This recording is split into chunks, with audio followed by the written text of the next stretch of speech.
Selamat pagi, Bapak Ibu. Kita nunggu Pak Widodo dulu. Ternyata beliau keluar. Tadi mungkin sinyalnya agak Iya, masuk lagi. masuk lagi. Maaf, saya di tempat terpencil. Ya.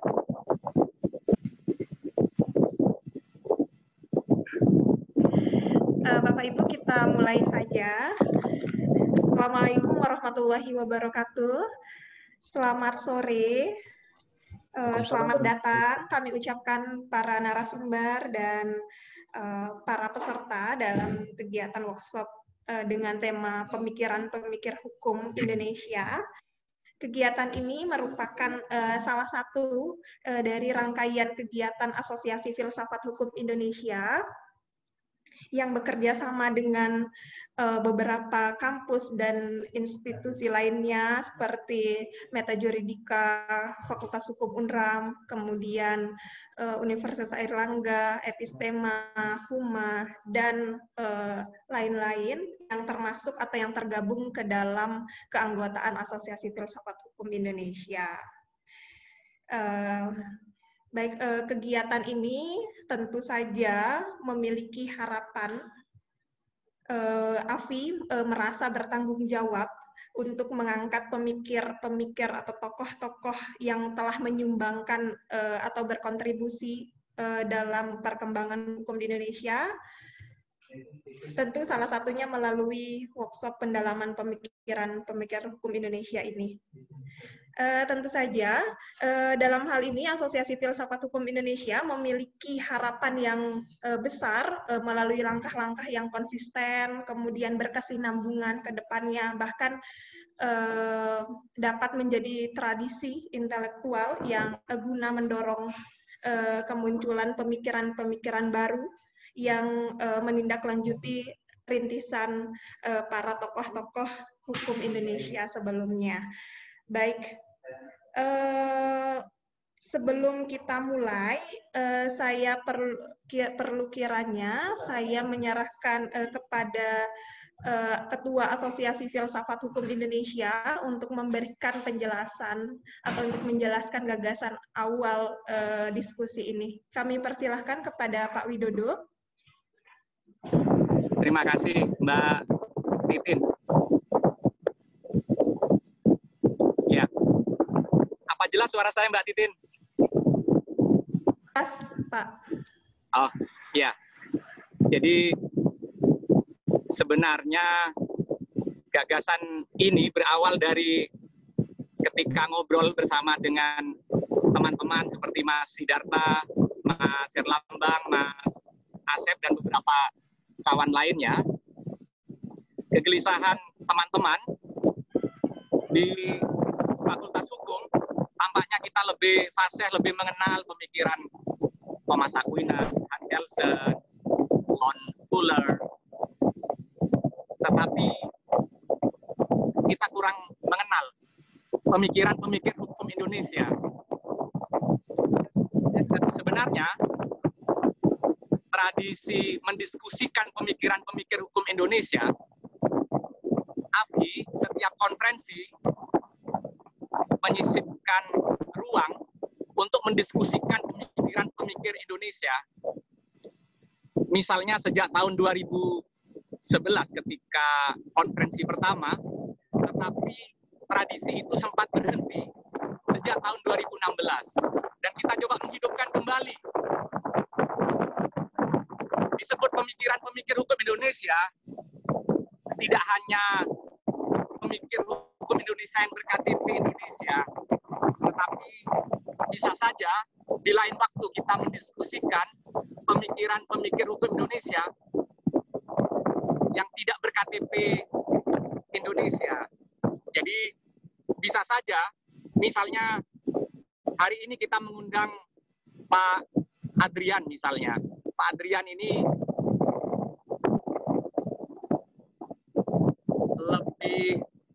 saya mengenal lebih sebagai orang Indonesia dibanding orang Belanda. Hanya KTP-nya saja orang Belanda, tapi ia sebenarnya lebih memahami hukum Indonesia dibandingkan hukum Belanda itu sendiri.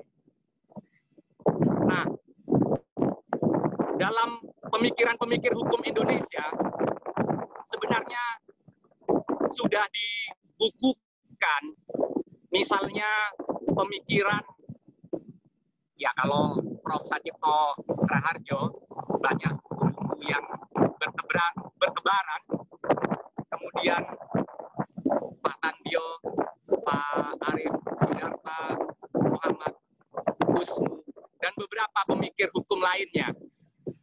Nah, AFHI didirikan oleh sebagian dari tokoh-tokoh yang disebut di atas. Salah satunya adalah Prof. Sutandio, Pak Arif Sidarta. Nah, seyogyanya sudah menjadi tanggung jawab AFHI untuk mengangkat pemikiran tokoh-tokoh ini dengan caranya sendiri, yakni dengan mewacanakannya sebagai pertukaran gagasan. Harapannya,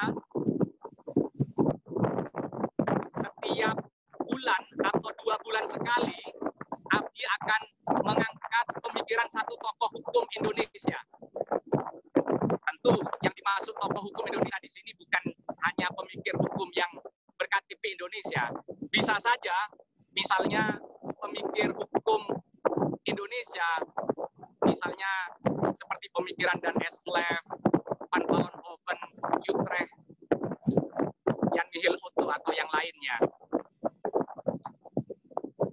Juga misalnya seperti Ibu T.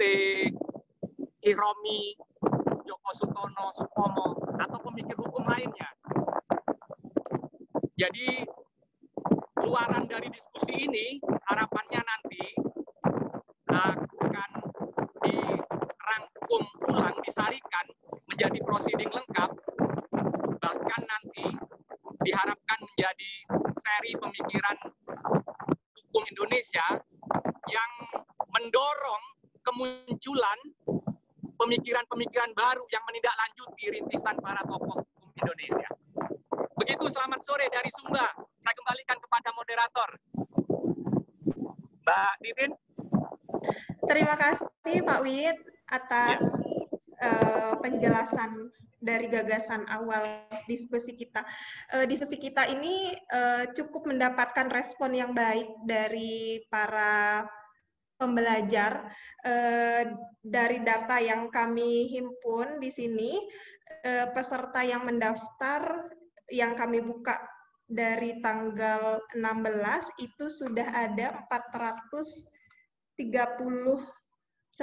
peserta yang mendaftar, dan memang baru beberapa, belum semua ikut hadir, dan ini sebenarnya menggambarkan bahwa kita sebagai para pembelajar tentu tema-tema seperti ini sangat menarik untuk menambah cakrawala wawasan kita. Baik, tema diskusi kita pada sesi sore ini mengangkat pemikiran Profesor Sutandio Widyosubroto, atau beliau akrab dipanggil dengan Pak Tandio. Beliau telah banyak menyumbangkan hasil pemikiran beliau, khususnya dalam perkembangan hukum di Indonesia. Pak Tandio ini merupakan salah satu tokoh yang mencoba membangun paradigma hukum Indonesia yang berakar pada kebudayaan dan realitas keberagaman bangsa kita. Cakrawala pemikiran beliau sangat luas, mulai dari aspek filsafat, kemudian teori, bahkan sampai ke metodologi. Dan pada kesempatan ini telah hadir beberapa narasumber di tengah-tengah kita, dan beberapa merupakan murid beliau untuk membedah pemikiran Pak Tandio dari berbagai gatra atau berbagai aspek. Yang pertama, ada Ibu Mirna Safitri. Selamat sore, Ibu Mirna. Sore, Mbak Titin. Kemudian ada Bapak Herlambang Perdana Wiratrama. Selamat sore, Pak Herlambang. Selamat sore, Mbak Titin. Dan yang ketiga, narasumber kita ada Pak Adrian Bettner. Selamat pagi, Pak Adrian, waktu di Belanda. Selamat sore, memang masih pagi di sini. Baik, sebelumnya perlu kiranya saya menyampaikan kepada para narasumber bahwa kita memiliki durasi waktu 120 menit dalam diskusi ini, maka kami memberikan kesempatan kepada para narasumber untuk memaparkan materi yang akan disampaikan maksimal masing-masing narasumber 20 menit. Dan bagi para peserta yang ingin bertanya atau menanggapi, dapat menekan tombol raise hand atau chat room yang ada di dalam fitur Zoom. Kemudian dan kegiatan ini juga ditayangkan secara langsung melalui live streaming YouTube, dan teman-teman yang menyimak kegiatan ini melalui live streaming juga memiliki hak yang sama untuk bertanya atau menanggapi dengan melalui live chat. Baik,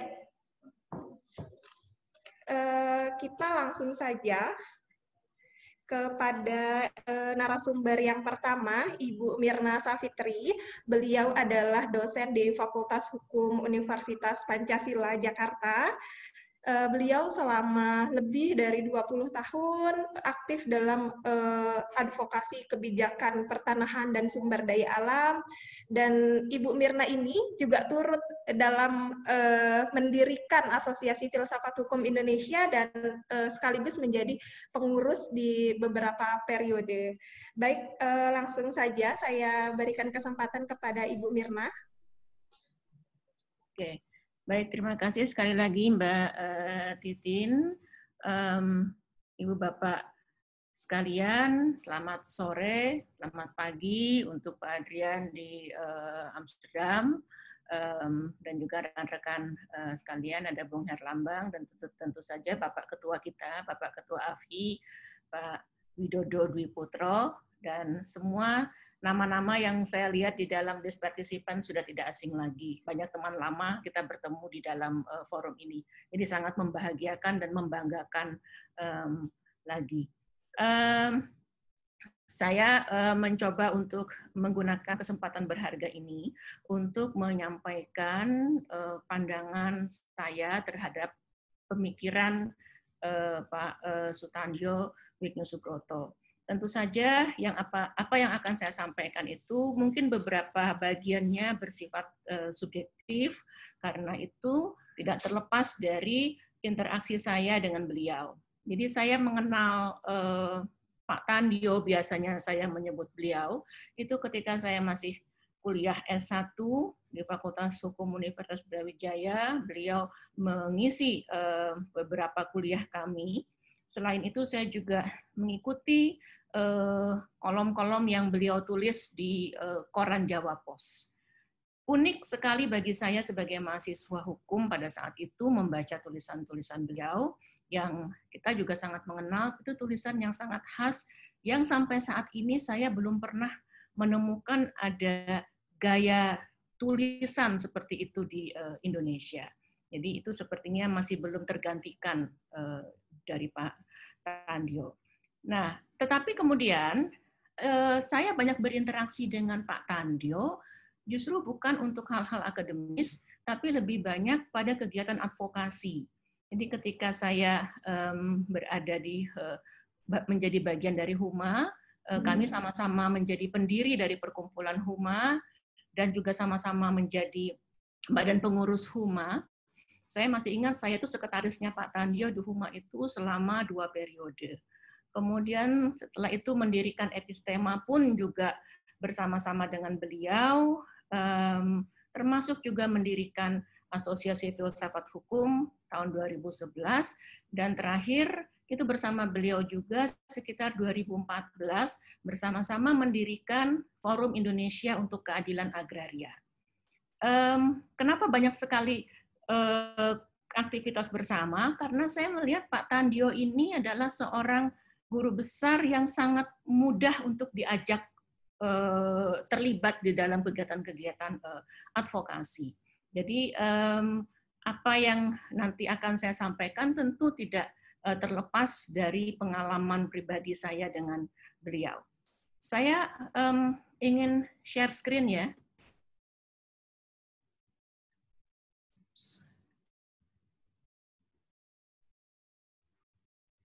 Apakah sudah bisa terlihat? Sudah, tapi belum di layarnya. Baik, mudah-mudahan masih bisa di dalam 20 menit. Saya akan mencoba memaparkan dengan ringkas. Jadi saya mulai di sini. Tentu sekali lagi ini sangat subjektif. Saya tidak pernah memanggil Prof kepada Pak Tandio karena beliau berkali-kali dengan nada seloroh dan guyon lalu mengatakan bahwa di Indonesia itu penggunaan kata Prof itu sudah sedemikian out of context. Jadi beliau seperti ingin melakukan kritik juga gitu ya terhadap kebiasaan kita. Tapi ini saya kira bukan hal yang perlu dikomentari. Tetapi saya merasa di balik itu sebenarnya apa yang ingin beliau sampaikan? Beliau ingin menunjukkan bahwa relasi itu perlu egaliter. Dan Pak Tandio adalah orang yang membangun relasi secara egaliter. Pak Tandio bisa masuk di dalam pergaulan apapun. Ya, mulai dari pergaulan aktivis, pergaulan akademisi, birokrasi, dan lain-lain, beliau bisa masuk ke situ.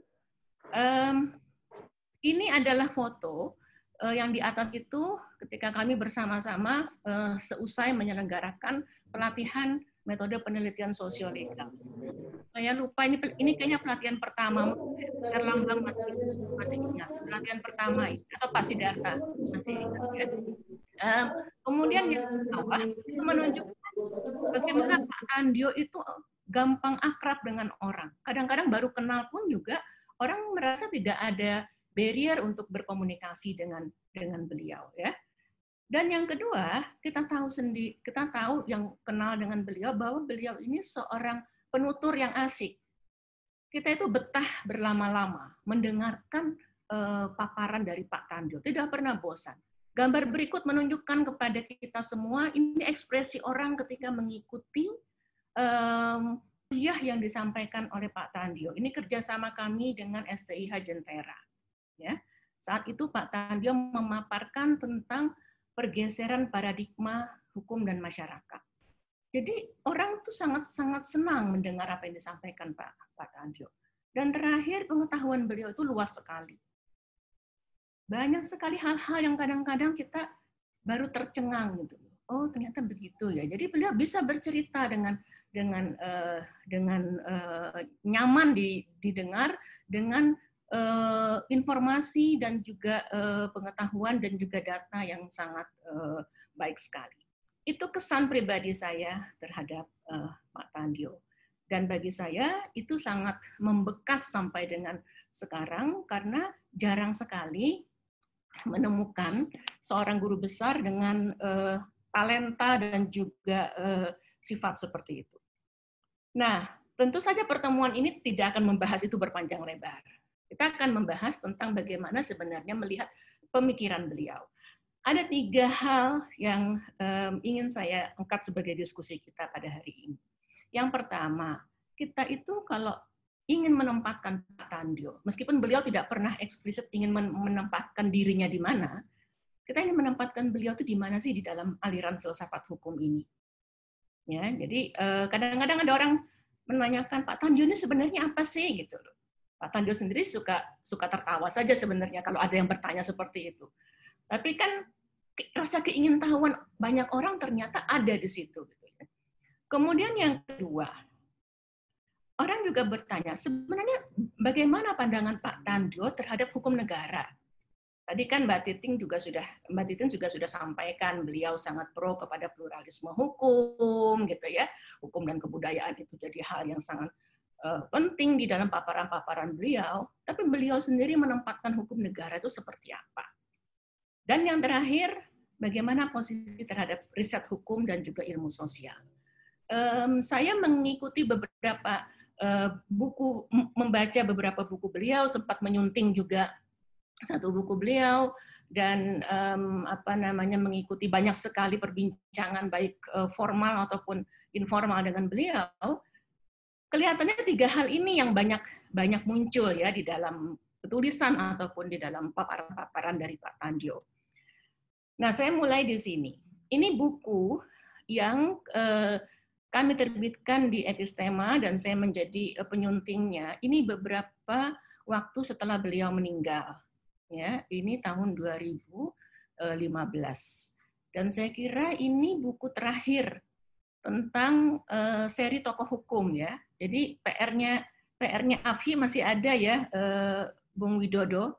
Seharusnya ini setiap tahun kita menerbitkan. Tahu saya setelah ini ada draft tentang pemikiran Profesor Arif Siddharta. Tapi saya tidak mengetahui lagi bagaimana perkembangan dari penerbitan itu. Buku ini memaparkan beberapa pandangan dari orang, mulai dari Bung Manunggal sebagai seorang kerabat dari Pak Tandjo, ada Bung Herlambang juga, ada almarhum Pak Safruddin Bahar sebagai koleha beliau di Komnas HAM pada waktu itu, ada Pak Siddharta dan juga ada Pak Yamin. Jadi masing-masing melihat bagaimana sebenarnya pemikiran dari Pak Tandjo. Tapi saya tentu tidak ingin menyampaikan semuanya. Yang ingin saya sampaikan adalah salah satu poin yang dibahas, terutama dari apa yang disampaikan oleh Pak Siddharta dan Pak Yamin, itu adalah melihat sebenarnya Pak Tandjo ini seorang penganut sociological jurisprudence atau mazhab sejarah. Gitu ya. Jadi saya sederhanakan seperti itu. Pak Siddharta melihat bahwa beliau ini meskipun seringkali mengatakan penting the living law dan lain-lain, tapi beliau juga merasa belum terlalu sreg untuk membuat sociological jurisprudence sebagai satu-satunya pisau analisis untuk memahami hukum Indonesia. Kenapa? Karena salah satu yang sering beliau sampaikan, kalau Ruskupon dijadikan salah satu rujukan untuk itu, law as a tool of social engineering, beliau mengatakan di Indonesia ini orang sudah sangat salah kaprah dengan pandangan Ruskupon itu. Kenapa? Karena Ruskupon sendiri itu melihat law itu sebenarnya itu ada juga di dalam putusan-putusan pengadilan. Which is itu di dalam praktek hukum Indonesia itu menjadi jarang sekali. Jadi engineering-nya itu dilakukan justru melalui peraturan perundang-undangan. Dan menurut Pak Tandjo itu agak keliru gitu loh menafsirkan seperti itu. Nah, tetapi kalau kita lihat kaitan beliau dengan mazhab sejarah, ini kelihatan lebih kuat lagi. Jadi Pak Siddharta juga melihat itu, dan saya juga secara pribadi juga melihat itu. Terutama setelah beliau menerbitkan buku dari hukum kolonial ke hukum nasional. Itu kan nuansa sejarah hukumnya sangat-sangat kuat. Dan saya melihat setelah itu banyak sekali analisis beliau itu selalu dengan optik sejarah. Dan beliau selalu mengingatkan bahwa sejarah itu berulang. Jadi kalau kami waktu itu suka rapat, kami ribut, berdebat, dan lain-lain tentang persoalan hukum kontemporer, sering Pak Tandjo itu mengingatkan bahwa ini bukan hal baru. Ini terjadi di masa kolonial. Beliau sering mengingatkan itu. Jadi beliau selalu mengatakan jangan lupakan sejarah ketika menganalisis mengenai perkembangan hukum. Jadi itu satu poin yang ingin saya sampaikan untuk memancing diskusi kita. Yang kedua, tentang hukum negara. Ya, Pak Tandjo itu mendukung pluralisme hukum. Beliau berada di garda terdepan untuk itu. Ya, jadi kami dalam banyak sekali kegiatan di Huma terutama itu kan banyak sekali mempromosikan ini. Tapi ada hal yang menarik dari salah satu karya beliau yang ingin saya sederhanakan di sini. Beliau mengatakan bahwa masyarakat itu kan berkembang. Kalau masyarakat berkembang, maka hukum pun juga pastinya berkembang, kan gitu ya. Perkembangan masyarakat itu dimulai dari komunitas-komunitas yang masing-masing komunitas itu juga punya hukum. Lalu kemudian komunitas menjadi kerajaan-kerajaan. Kerajaan pun juga punya hukum. Ya, kita punya banyak sekali kerajaan di Nusantara dan mereka juga punya hukum. Kemudian ada nation state. Gitu ya, pasca kemerdekaan kita punya kemudian Republik Indonesia yang juga punya hukum. Nah, yang menarik di sini adalah ini saya ingin kaitkan dengan isu sebenarnya hukum adat. Kita kan seringkali melihat hukum adat itu sebagai sesuatu yang versus hukum negara. Jadi apapun di luar hukum negara itu dianggap hukum adat. Sehingga hukum-hukum kerajaan itu pun itu juga sering kita kategorisasikan sebagai hukum adat.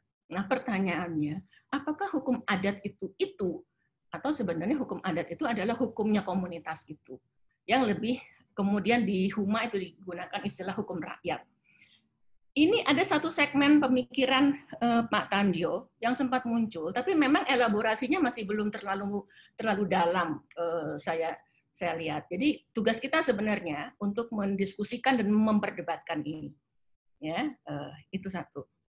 Kemudian yang kedua, seperti tadi saya katakan, beliau percaya bahwa sejarah hukum itu penting karena Indonesia seperti halnya juga negara-negara Asia Afrika yang lain ini punya keterkaitan, selalu punya bagian sejarah kolonial, maka melihat relasi antara hukum kolonial dengan hukum nasional itu tidak bisa dihindarkan.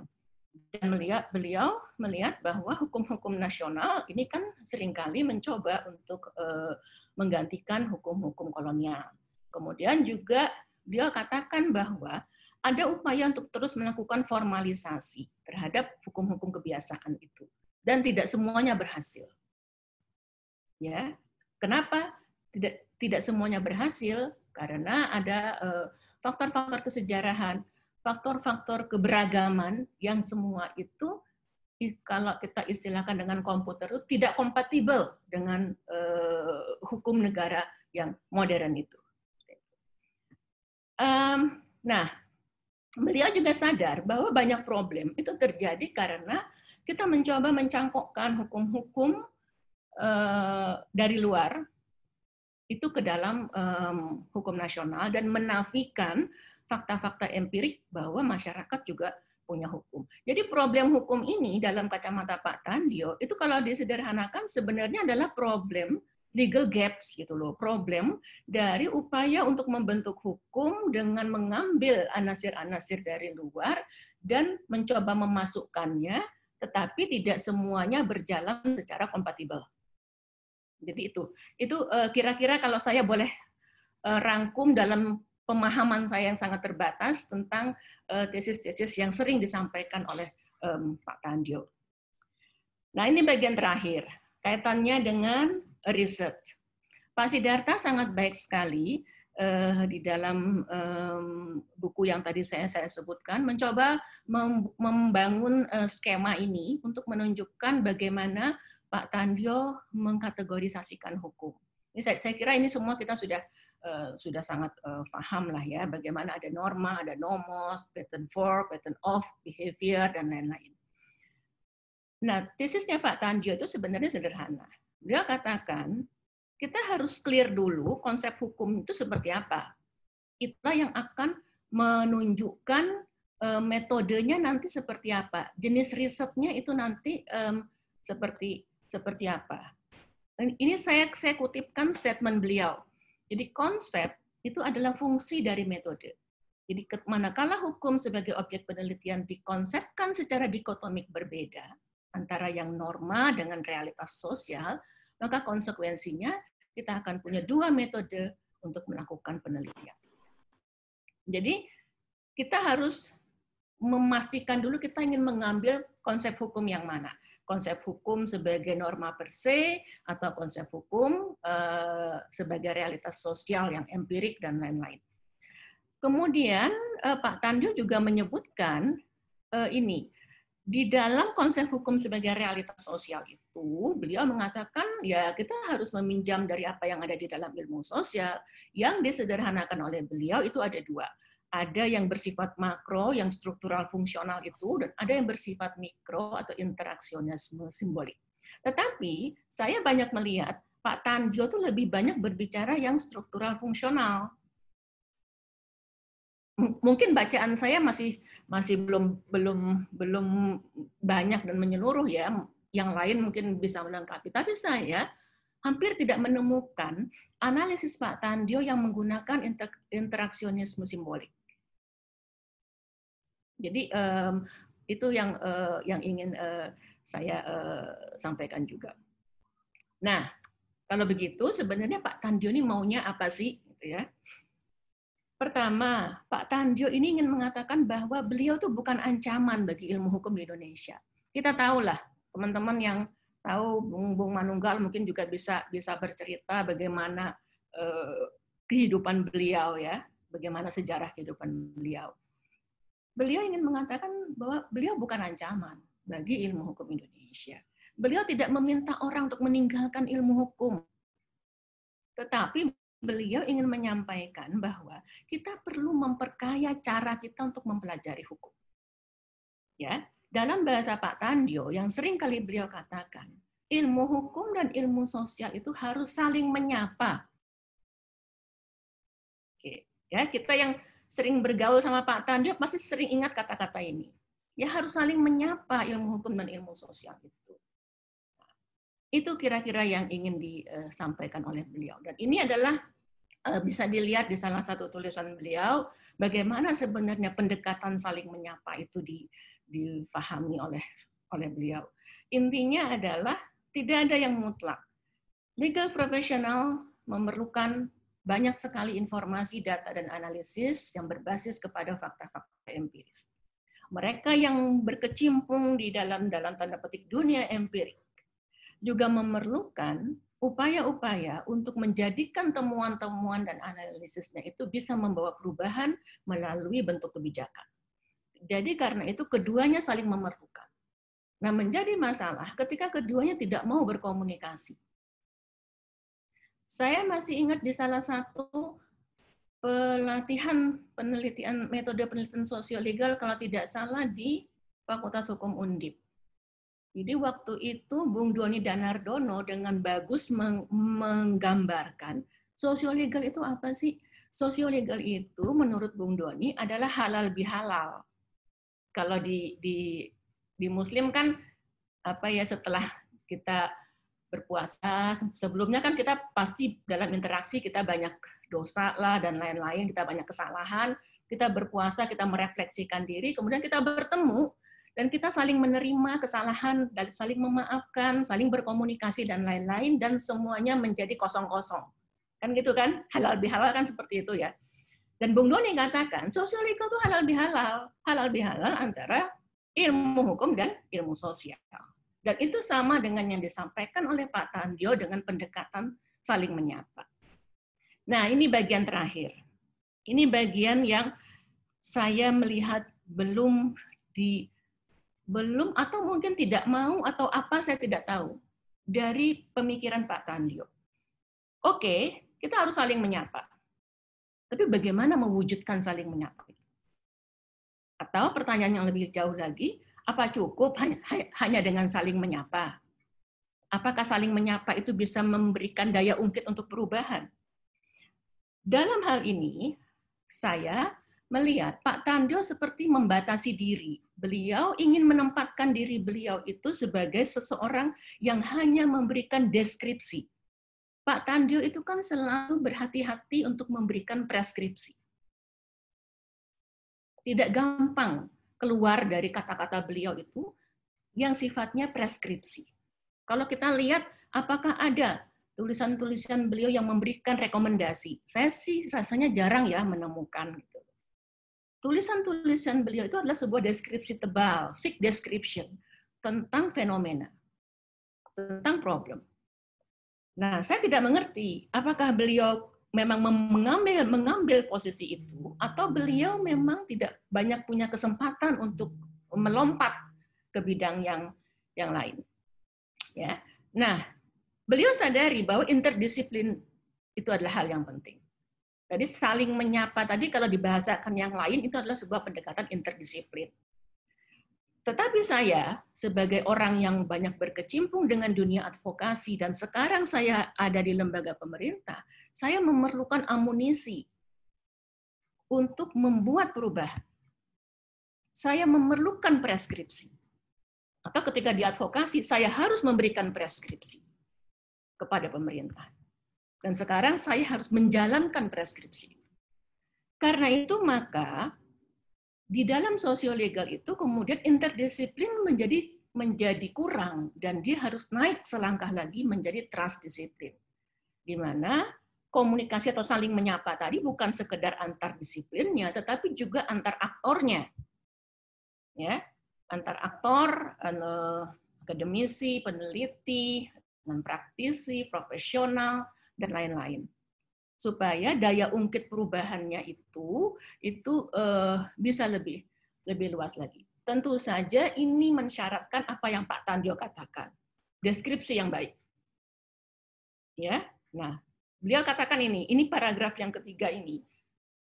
Beliau katakan bahwa preskripsi yang baik itu harus berbasis kepada deskripsi yang utuh.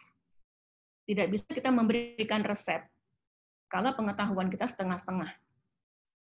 Ya, dan Pak Tandio mengingatkan kita bahwa kalau kita mau tahu sesuatu, tahulah dengan mendalam. Nah, tetapi masalahnya adalah kadang-kadang, apalagi di Indonesia, kita ini diburu oleh kebutuhan untuk cepat melakukan sesuatu. Nah, ini menjadi dilema. Bagi saya pribadi, itu adalah dilema. Kadang-kadang kita tidak bisa menunggu riset terlalu panjang, terlalu lama. Tetapi, kalau kita lihat, prinsip-prinsip pentingnya sudah diletakkan oleh Pak Tandio. Dan saya mengikuti prinsip-prinsip yang disampaikan oleh beliau. Karena itu, saya sangat berutang budi kepada Pak Tandio. Dan saya akhiri presentasi saya sampai di sini. Terima kasih. Terima kasih Bu Mirna. Tadi dari pemaparan Ibu Mirna tentu saja sudah banyak pertanyaan-pertanyaan, tapi saya mohon ditahan dulu buat para peserta. Selanjutnya kita akan mendengar bagaimana pemikiran Pak Tandio dari perspektif narasumber kita yang selanjutnya, yaitu Pak Herlambang. Pak Herlambang ini merupakan salah satu dosen di Universitas Airlangga. Beliau juga sebagai Ketua AFI di tahun 2013-2014 ya Pak. Dan kemarin saya mendapatkan bisikan dari Pak Widodo bahwa Pak Herlambang ini merupakan salah satu murid kesayangan yang cukup dekat atau yang sangat dekat dengan Pak Tandio.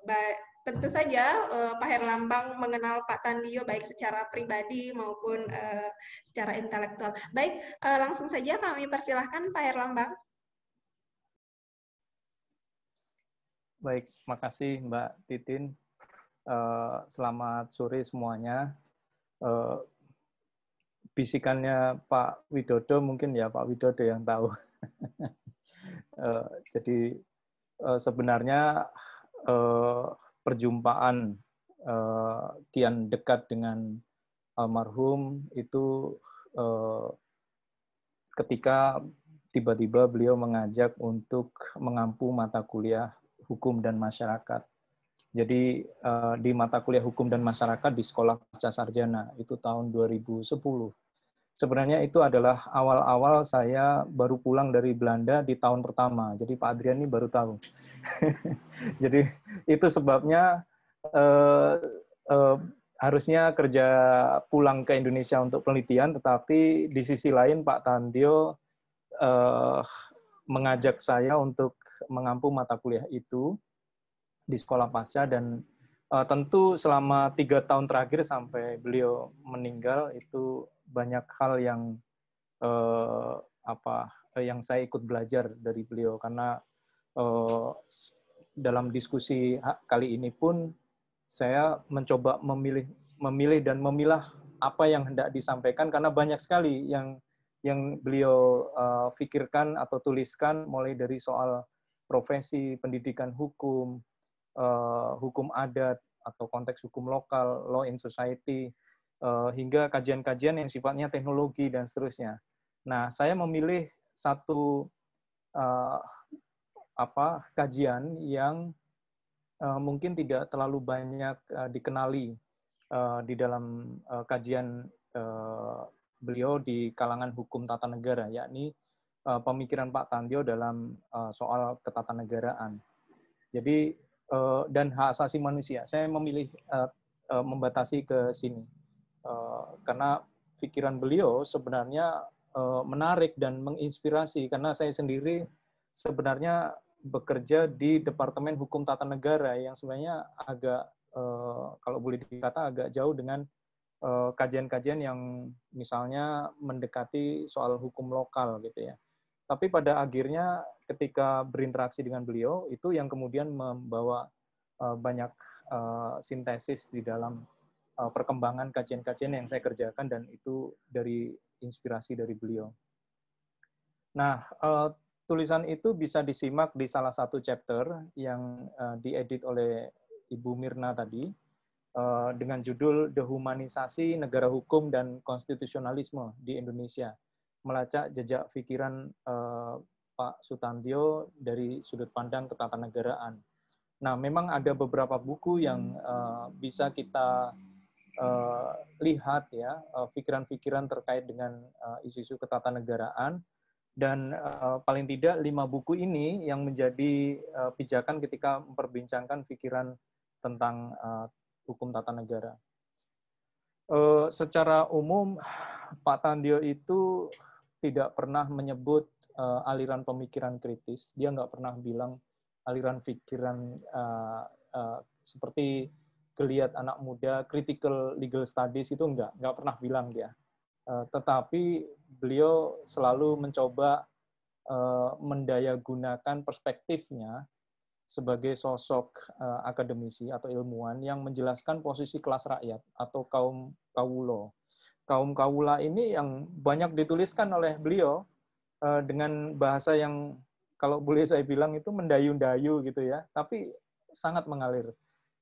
Yang bagi beliau itu seharusnya mendapat perlindungan dan jaminan hak asasi dalam suatu negara hukum. Nah, argumentasi beliau di dalam kajian-kajian atau tulisannya itu selalu jelas bukan sebatas pasal ya, argumennya. Walaupun sesekali dia mengutip argumen pasal, tetapi pasal itu didudukkan dengan penjelasan sosiologis atas fenomena hukum, baik teks pasal itu dalam konteks apa, dan bagaimana teks itu bekerjanya dalam kurun konteks tertentu, sekaligus apa dampaknya dari pemberlakuan teks itu. Itu kalau di kelas bisa, jadi berapa kali dia mengajar, saya ikut di dalam kelas gitu, selalu menjelaskan satu teks, misalnya pasal 33. Bagaimana menjelaskan pasal 33 itu bisa setengah jam lebih, dengan konteksnya, keberlakuan, posisi rakyat, dan seterusnya. Jadi itu menurut hemat saya menariknya selalu mencoba mendudukkan dengan konteksnya. Nah, selalu juga beliau melihatnya dengan konteks kesejarahan ya. Contoh misalnya ketika mengkaji pembukaan Undang-Undang Dasar itu dilihat dari suasana politik di Eropa apa, suasana politik di Asia apa. Jadi tidak sekedar baca teks yang kemudian kita ikuti tanpa menjelaskan suasana politik di dunia itu apa yang sedang terjadi. Jadi itu menjadi penjelasan yang sangat kaya dan memberi gambaran Indonesia pada tahun 1945 itu dalam situasi apa, sehingga perspektif negara kalau di Eropa Barat dibilang oleh dia itu publik akan merasa lebih curiga karena negara mengancam kebebasan, tapi dalam konteks Indonesia yang kita bisa saksikan di dalam pembukaan itu diharapkan kehadiran negaranya, kira-kira gitu beliau menjelaskan, karena merujuk pada konteks globalnya. Nah, salah satu hal yang menarik adalah ketika selalu menjelaskan fenomena bekerjanya negara hukum, itu kita tahu mayoritas atau yang dominan di dalam literatur ketatanegaraan itu menggunakan paradigma yang memusatkan pada aspek struktur dan fungsional negara, seperti kajian institusi, wewenang, hierarki, pergeseran atau pengisian jabatan, atau aspek ketentuan normatif yang dominan legal formal atau relasi kekuasaan dan seterusnya. Nah, itu yang saya namakan state-based paradigm di dalam kajian ketatanegaraan. Nah, sementara Pak Tandio itu justru agak mengambil posisi yang beda. Ketika dia melihat bekerjanya institusi ketatanegaraan, dia selalu melihat dari sudut pandang masyarakat. Nah, maksudnya adalah hukum-hukum yang bekerja di tengah masyarakat. Jadi hukum yang bekerja di tengah masyarakat itu tidak selalu soal hukum adat, tidak selalu hukum rakyat, tapi hukum negara yang ada di tengah masyarakat. Itu juga bagian yang menurut hemat saya perlu dijadikan bagian penting ya, kontribusinya untuk melihat bagaimana dia mendayagunakan analisisnya. Sehingga tulisan-tulisan beliau itu seolah mengobati dahaga atas realitas negara hukum yang syarat ditumpangi dengan kepentingan elit penguasa yang korup atau manipulasi kewenangan, bahkan membiarkan praktik transaksional dalam pembentukan hukum serta penundukan sistem hukum oleh kuasa politik ekonomi liberal. Ini saya rampingkan dari beberapa literatur yang dia menegaskannya dalam beberapa tulisan.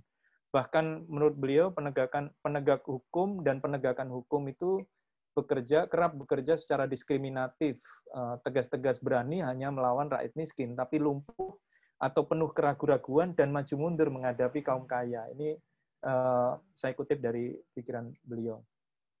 Nah, lantas apa itu society-based paradigm atau paradigma berbasis masyarakat itu? Tentu kajian-kajian beliau sebenarnya lebih banyak berpusat pada realitas sosial politik, pengalaman interaksi antara negara dan warga negaranya. Kemudian pendekatan ilmu sosial itu juga untuk memperkaya, memahami konteksnya. Dan yang ketiga, justru karena dia menggunakan pendekatan itu kemampuannya menjelaskan secara seimbang antara soal keadilan, kepastian, dan kenyataan dan keberlakuan itu diupayakan dalam rangka kemanfaatan atau keefektifan. Nah, ini yang saya kira sedikit banyak mendapati penolakan di tengah mainstream pemikiran yang dominan lebih banyak yang formalisme hukum itu ya. Kalau saya mengutip istilahnya artikel jurnalnya Pak Adrian di Rule of Law, pemikiran dominan itu dipengaruhi yang formalisme itu. Nah, itu sebab di dalam tulisannya jelas beliau mengajak berjarak dengan pusaran logika legal formal. Nah, dari sudut pandang itu saya kira skema yang di kanan itu menjelaskan bahwa Pak Tandio, saya setuju dengan apa yang disampaikan Mbak Mirna tadi, apa yang dianalisis atau diberikan argumentasinya oleh Pak Tandio itu sama sekali bukan anti atau bahkan menolak kajian-kajian hukum dalam arti mengkaji norma, sekalipun beliau juga menyeimbangkan dengan nomos, itu istilahnya. Nah, skema yang di atas yang berwarna-warna ini adalah saya ambil dari slide yang memang seringkali beliau jelaskan tentang norma dan nomos dalam kajian hukum. Lalu kalau kita lihat kemudian bahwa karena perjumpaan itu atau dalam bahasa Mbak Mirna tadi menyapa, ya, perjumpaan itu atau penyapaan itu sebenarnya memperlihatkan bahwa Pak Tandio bukan mengikuti satu aliran. Ya, bahwa dia tahu dengan semua aliran itu, iya, entah sociological jurisprudence dia jelaskan secara paripurna. Ketika ngomong utilitarianisme, dia juga contohkan dengan sangat baik sekali. Bahkan aliran realisme yang saya seringkali merasa apa saya ini berbeda dengan beliau ketika melihat masalah, ternyata enggak juga. Contohnya, saya masih ingat di konferensi AFI 2012, waktu itu narasumbernya almarhum Prof. Arif Sidarta di panel dengan Bung Doni Danardono, bicara soal Pancasila. Nah, debatnya kan seru waktu itu ya, karena Bung Doni kan bilang Pancasila itu myth ya, mitos. Terus kemudian beliau karena bersebelahan dengan saya itu setiap komentar selalu melihatnya dengan, oh kalau Dek Doni itu sebenarnya kan realisme, dia sedang menggunakan pendekatan posmo, misalnya begitu. Jadi itu kan menandakan bahwa dia bukan nggak ngerti, dia sangat luar biasa memahami dan menjelaskan dengan detail, termasuk bagaimana perspektif dia melihat argumen Prof. Arief waktu itu di dalam debat-debat itu. Jadi society base itu salah satu hal yang kuat bagi beliau di artikulasinya di dalam tulisan. Nah, saya sependapat dengan Mbak Mirna juga bahwa cara Pak Tandio menuliskan, berpikir, atau berargumentasi itu selalu menjelaskan konteks atau perspektif sejarahnya. Konteks politik hukum atau doktrin itu diurai dengan sangat baik sekali, dan itu kita bisa saksikan dari buku beliau Hukum Kolonial ke Hukum Nasional, hasil nyepi di Leiden selama berapa bulan waktu itu, sehingga melahirkan tulisan yang beliau akui ini yang paling dia senang hasilnya, karena bisa menjelaskan semacam jembatan pengetahuan dari masa kolonial ke hukum nasional. Dan dari sana pula, dia selalu mencoba memberikan gugatan-gugatan yang penuh dengan perspektif sejarah itu. Misalnya doktrin supremasi hukum, dia contohkan beberapa kasus, apakah memang doktrin supremasi hukum itu menguntungkan bagi semua warga masyarakat tanpa kecualinya. Atau kalau dalam bahasa kelas itu misalnya gini, coba mahasiswa jelaskan apa itu persamaan di muka hukum. Nah, beliau menjelaskan, sebelum menjelaskan persamaan di muka hukum dalam perspektif yang sangat kaya dengan sejarah, dia bertanya ke mahasiswa seperti itu. Kemudian setelah mahasiswa sangat ideal menjawab ala mahasiswa Fakultas Hukum gitu ya, kemudian dia bilang, itu persamaan di muka hukum apa sama ya dengan persamaan di muka penegak hukum? Kira-kira gitu. Itu pertanyaan itu kelihatannya sederhana ya, tapi membuat mahasiswa atau peserta didik itu berubah jawaban. Ternyata mereka mengatakan tidak sama dengan berhadapan di depan penegak hukum. Nah, itu cara beliau untuk mengajak berpikir kritis. Jadi belum tentu persamaan di muka hukum itu sama dengan realitasnya persamaan di muka penegak hukum. Buktinya apa? Kenapa kaum kaya lebih mendapatkan akses lebih mudah di dalam pengurusan di birokrasi dibandingkan kelompok miskin, misalnya begitu. Nah, selain itu juga gagasan konstitusionalisme di dalam kajian ketatanegaraan. Menurut beliau, konstitusionalisme adalah unsur sine qua non bagi eksistensi hukum nasional yang tak hanya populis, akan tetapi juga humanistis. Itu beliau tulis secara eksplisit. Menurut beliau ada 4 hal yang harus dipahami, yakni pemaknaan konstitusi dengan konteks sejarahnya, konstitusi sebagai kontrak dasar warga, dan konstitusionalisme sebagai doktrin transplantif beresensi 2. Apa itu misalnya wadah kotak hak hitam konstitusi, itu harus dibuka.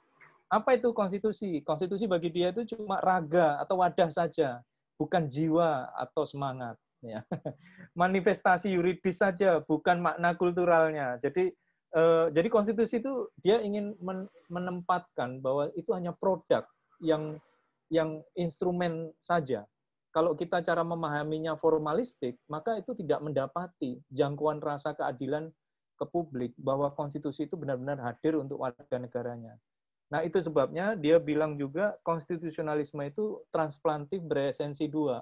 Transplantif tentu menjelaskan dari paradigma pemikiran negara lain yang misalnya dari Amerika di abad 18-19 atau di Eropa abad 11-12 yang kemudian dia jelaskan dalam konteks bahwa hakikatnya konstitusionalisme itu adalah paham di satu sisi membatasi kekuasaan sewenang-wenang, di sisi lain menjamin perlindungan hak asasi manusia. Kira-kira begitu esensinya dari konstitusionalisme ala Pak Tandio.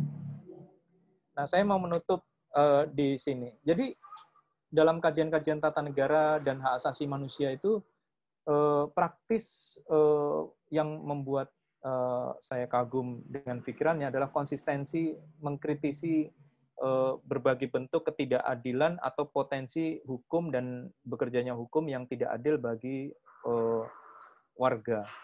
Ketatanegaraan dan negara hukum dalam diskursusnya merupakan produk menyejarah dan dinamika politik rakyat. Dinamika itu bertumbuh dari idealitas negara hukum yang menegaskan sejauh mana hak-hak warga negara itu dijamin dan dilindungi oleh penyelenggara kekuasaan. bukan semata-mata menyediakan jalan untuk melindungi kepentingan the ruling elites beserta kaum mapan yang telah menjadi kroni-kroninya. Itu perspektif dia dalam melihat negara hukum. Dehumanisasi selalu menjadi agenda dominan kritiknya di banyak tulisan. Itu bisa kita saksikan bagaimana tulisan pendek maupun yang panjang selalu menyertakan kritik terhadap proses-proses dehumanisasi. Yang sesungguhnya tak sebatas kajian ketatanegaraan, karena lugas sekali dia sebenarnya mengajarkan konstitusionalisme hak asasi manusia. Dari pikiran-pikiran beliau, akhirnya melahirkan inspirasi teoritik yang selama ini saya gunakan, yakni saya melihat dalam kajian tata negara itu bisa dipilah setidaknya dua hal, structural functional based constitutionalism dan human rights based constitutionalism dalam kajian ketatanegaraan dan HAM. Dan ini yang saya gunakan untuk menganalisis bahwa mengkaji hukum tata negara itu tidak sekedar soal pasal, tapi pasal atau struktur atau fungsi, kedudukan, relasi kuasa, tidak. Tapi dia melihat bagaimana dampak dari keberlakuan perubahan pasal atas realitasnya. Nah, foto di sebelah itu sebenarnya satu tulisan yang kebetulan baru saya baca, ya, dan tulisan itu diterbitkan Prisma tahun 1985 dan baru selesai saya baca, dan isinya saya kira beliau sudah memikirkan tentang teknologi, ya, relasi teknologi dan pentingnya moral ketika teknologi sangat mempengaruhi dunia hukum, dan tulisan beliau sangat kritikal terhadap perkembangan teknologi tanpa keberpihakan moral. Keberpihakan moral itu bagi dia adalah keberpihakan bagi kaum kawulo yang tadi saya sebutkan di bagian awal. Saya kira itu saja yang bisa saya sampaikan, dan ini foto sebelum beliau ke Semarang yang kemudian beliau sakit, ya, dan ini sempat ke kampus di tahun 2013. Saya berterima kasih kepada Afi yang sudah mengorganisasi ini, dan tentu tidak cukup sekali ini untuk membahas pikiran beliau yang begitu luas. Terima kasih, saya kembalikan ke moderator. Terima kasih Pak Herlambang atas pemaparan. Baik, selanjutnya kita ke narasumber yang terakhir, yaitu Pak Adrian Bednar. Halo Pak Adrian. Halo, Mbak Titi. Beliau adalah guru besar di Universitas Leiden. Pak Adrian ini telah banyak mencurahkan minat riset dan karir akademiknya untuk meneliti dan mengajar tentang hukum Indonesia. Pak Adrian, tadi Pak Herlambang telah menyampaikan bahwa Pak Tandio pernah melakukan penelitian di Leiden, khususnya di Van Vollenhoven Institute, dan menghasilkan sebuah mahakarya, salah satunya dituangkan dalam bentuk buku yang berjudul Dari Hukum Kolonial ke Hukum Nasional. Tentu sebuah buku yang mengajarkan atau yang menjadi salah satu rujukan terpenting mengenai bagaimana perkembangan hukum di Indonesia. Dan tentu saja pemikiran Pak Tandio ini tidak hanya dikenal di Indonesia, melainkan juga di luar Indonesia, khususnya bagi para pembelajar yang mempelajari hukum Indonesia. Baik, kami persilahkan kepada Pak Adrian. Terima kasih Mbak Titi. Selamat sore semuanya. Senang saya dapat kesempatan bicara di sini. Walaupun saya tidak mempelajari karya-karya Prof. Tandio sedalam Bu Mirna dan Mas Herlambang, tapi saya memang saya kenal sama Prof. Tandio dari tahun 92. Waktu itu di Leiden, saya baru mulai sebagai calon S3, dan waktu itu diadakan satu seminar namanya Legal Institutions in Indonesia. Di sana ada memang Prof. Tandio, atau Pak Tandio, mohon maaf Mirna. Terus ada Sajitra Harjo, ada Denlev, ada beberapa tokoh-tokoh pemikir sosio-legal hukum Indonesia yang lain. Dan itu memang saya masih ingat bahwa presentasi Prof. Pak Tanyo mengenai pendidikan hukum di Indonesia dan sejarah pendidikan hukum di Indonesia yang sangat kritis juga mengenai pendidikan hukum di zaman kolonial dan Dan Lev waktu itu bilang itu dia senang sekali bahwa memang ada tulisan Pak Tanyo lagi yang begitu tajam dan karena waktu itu sudah beberapa tahun tidak ada publikasi seperti itu. Jadi saya melihat bahwa memang sesudah itu muncul periode yang sangat kaya dan pemikiran Pak Tanyo diletakkan dalam publikasi yang banyak, sebetulnya beberapa buku, jadi menjadi sangat produktif. Dan apalagi sesudah itu yang belum disebut bahwa Pak Tanyo juga menjadi anggota Komnas HAM. Dan itu waktu itu dia sangat dikritisir oleh mahasiswa. Ada banyak yang bilang jangan masuk itu masih Orde Baru dan dianggap bahwa Komnas HAM tidak bisa efektif sama sekali. Tapi walaupun begitu, Pak Tanyo merasa itu memang tugasnya. Dan saya kira posisi dalam Komnas HAM itu membuka kesempatan untuk memang menggunakan insight-nya sebagai sosiolog di bidang hukum dengan cara yang sangat efektif. Jadi saya kira itu memang satu hal yang harus kita ingat. Saya kira kalau kita mikir posisi Pak Tanyo itu pertama-tama dia memang adalah sosiolog, pakar sosiologi, bukan pakar hukum. Dan saya kira itu memang menjadi hambatan kadang-kadang untuk diterima pemikirannya oleh pakar hukum karena dia memang punya posisi pendekatan yang sangat beda dengan para pakar hukum. Dan memang dalam beberapa tulisan beliau juga ada kadang-kadang ada kita bisa menunjuk istilah-istilah dipakai dan teori-teori yang sulit bisa diakses oleh pakar hukum. Apalagi Pak Tanyo memang jadi belajar sosiologi pada zaman struktur fungsionalisme yang raja, yang pendekatannya sangat beda, sangat strukturalis, sangat bertolak dari struktur masyarakat. Dan sebetulnya itu memang kadang-kadang perhatian buat perebutan kekuasaan itu kadang-kadang sedikit kurang. Yang aneh sebetulnya karena pada zaman itu, zaman Orde Baru itu memang kekuasaan begitu berat dan itu juga satu hal yang diketahui oleh Prof. Tanyo. Jadi saya mau fokus sedikit kepada positivisme dan ide-ide Pak Tanyo mengenai positivisme hukum itu. Dan untuk itu saya memilih satu tulisannya Paradigma Positivisme dalam Kajian Struktur Sosial.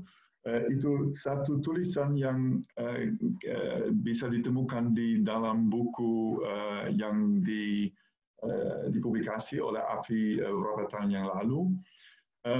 Dan itu mulai dengan bicara mengenai positivisme di dalam ilmu sosial. Jadi kata Pak Tanyo itu memang ada kausalitas yang kunci. Jadi ada satu kejadian dan kemudian itu menjadi kausa satu kejadian yang lain. Dan kita juga lihat bahwa struktur yang menentukan. Jadi struktur yang menentukan apa yang terjadi. Jadi itu posisi yang memang dalam tulisan ini jadi posisi yang sekarang sudah sangat dikritisir karena ya struktur agency yang penting juga dalam perkembangan masyarakat.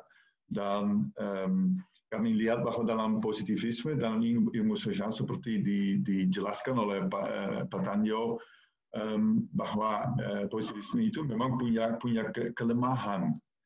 Yang menarik menurut saya bahwa kadang-kadang Pak Tanjo sendiri memang yang masih menggunakan paradigma itu, walaupun beliau sangat sadar bahwa ada kekurangan.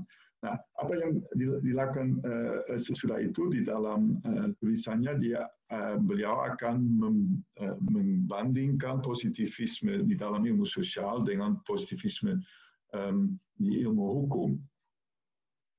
Jadi positivisme di dalam ilmu hukum adalah jadi ada metode logika yang deduktif, legal science, jadi istilah yang dipakai juga legalisme.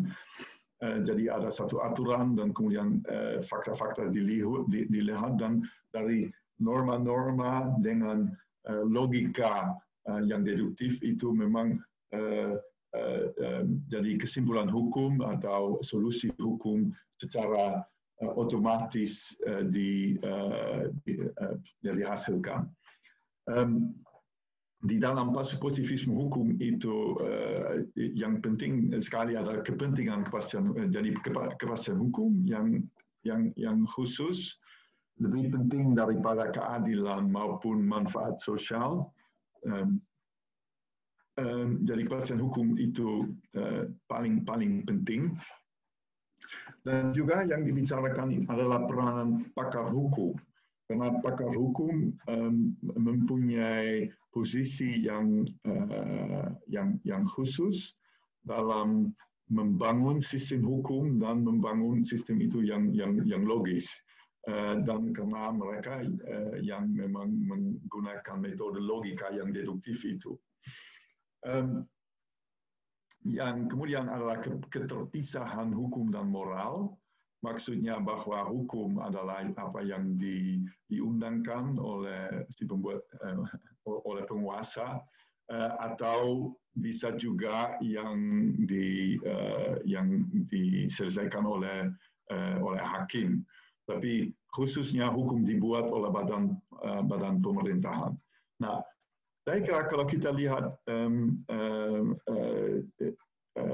definisi positivisme seperti ini, itu memang dan itu dijelaskan dalam tulisannya, dalam artikelnya, bahwa ini memang positivisme yang muncul pada abad ke-18 atau awal abad ke-19 di Eropa.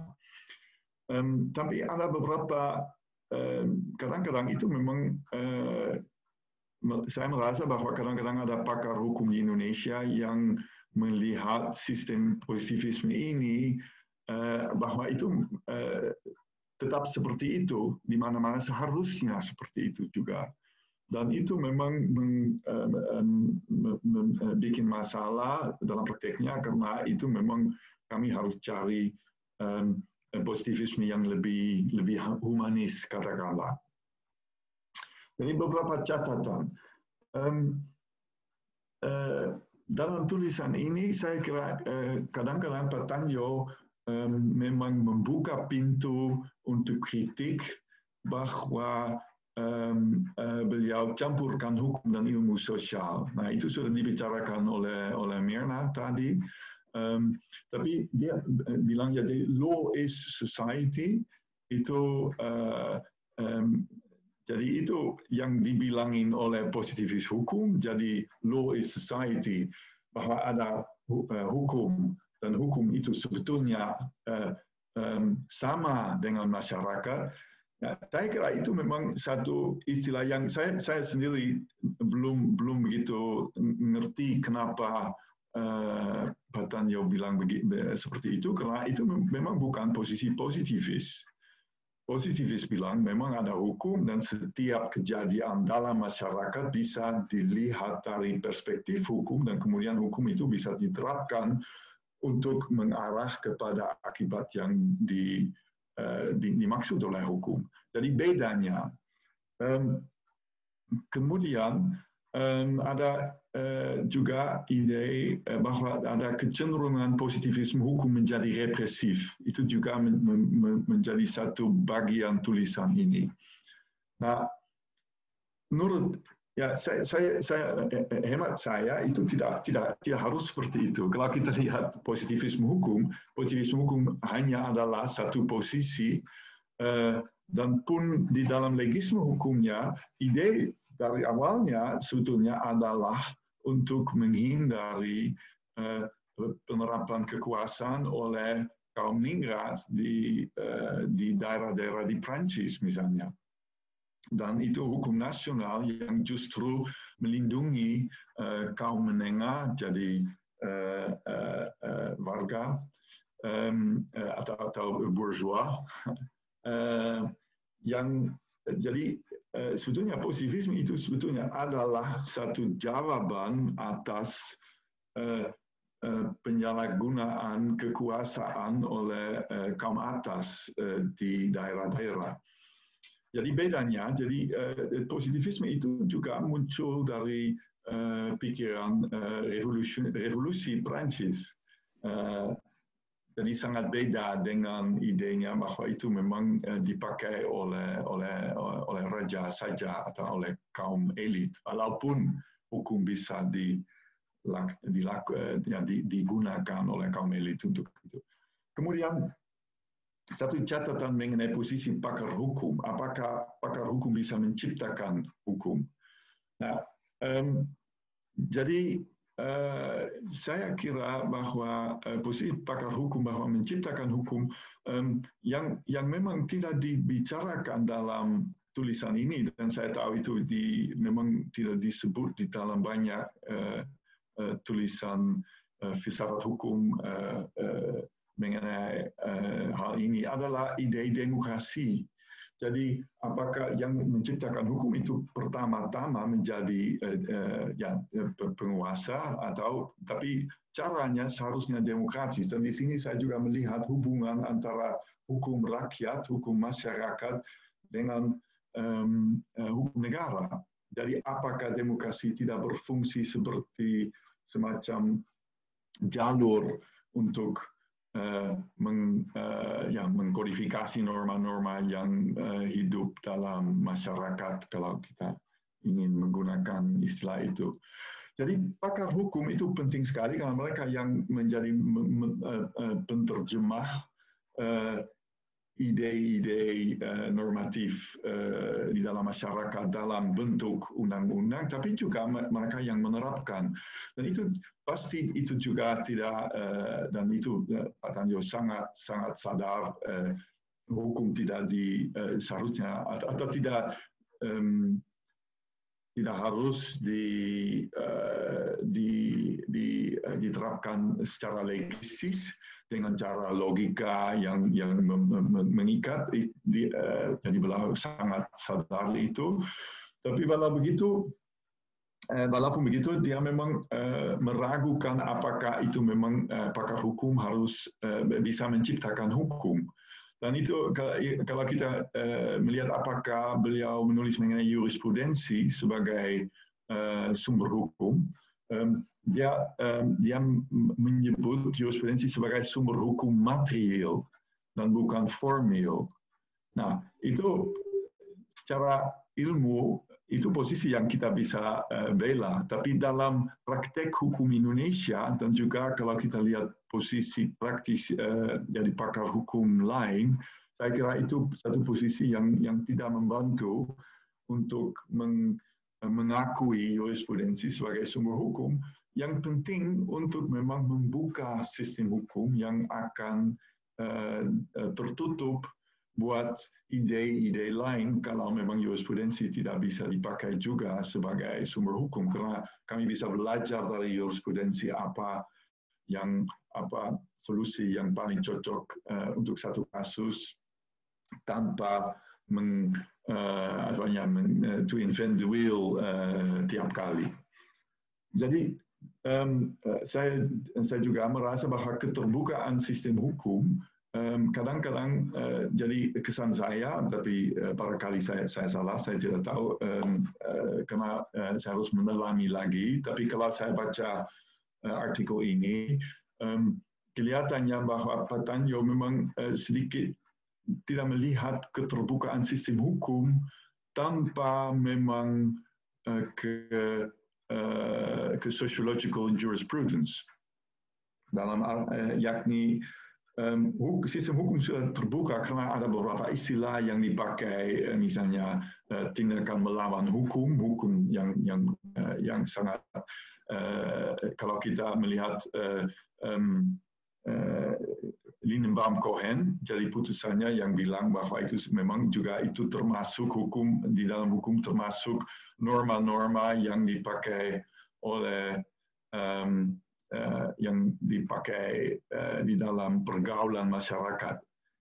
Saya tidak tahu siapa yang barangkali ada seseorang yang tidak setuju dengan apa saya tulis karena sekarang ada banyak garis-garis merah di pada screen saya. Oke. Jadi itu beberapa cara. Jadi menurut saya begini, saya kira itu pikiran Patanjau sebagai pakar sosiologi sangat kaya, sangat penting, dan buku yang ditulis di Leiden atau yang penelitian dilakukan sangat penting juga. Tapi saya kira bahwa kadang-kadang barangkali karena tulisan yang lebih filosofis seperti ini, kadang-kadang itu disalahgunakan oleh pakar hukum, dan barangkali itu juga karena saya juga ide dengan nomos dan sebagainya itu tidak membantu untuk membuat lebih jelas dari perspektif pakar hukum. Nah, jadi artikel ini memang menunjuk kecerdasan Patanjau, jadi dia memang intelektual format yang sangat tinggi. Jadi saya sangat mengagumi pikirannya. Saya juga kira pada generasi itu ada Satyatura Harjo, tapi lain dari itu saya kira itu memang mereka menjadi seperti orang raksasa dan intelektual yang memang meneruskan pikiran-pikiran dari generasi sebelumnya ke generasi kita. Yang penting yang saya mau sebut juga bahwa Patanjau generasi pertama yang sangat dipengaruhi oleh sosiologi dari Amerika Serikat. Jadi perspektif sudah berubah, lain daripada generasi sebelumnya yang masih sangat Belanda atau Eropa sentris, sekarang menjadi lebih kaya dan menggunakan perspektif yang baru yang sangat bermanfaat. Tapi kalau saya juga membaca artikel ini dan saya sadar bahwa di Indonesia kita harus hati-hati dan cermat membicarakan positivisme hukum dan positivisme dan hubungan dengan positivisme dalam ilmu sosial misalnya. Jadi saya mengerti bahwa memang posisi Patanjau di Fakultas Hukum kadang-kadang tidak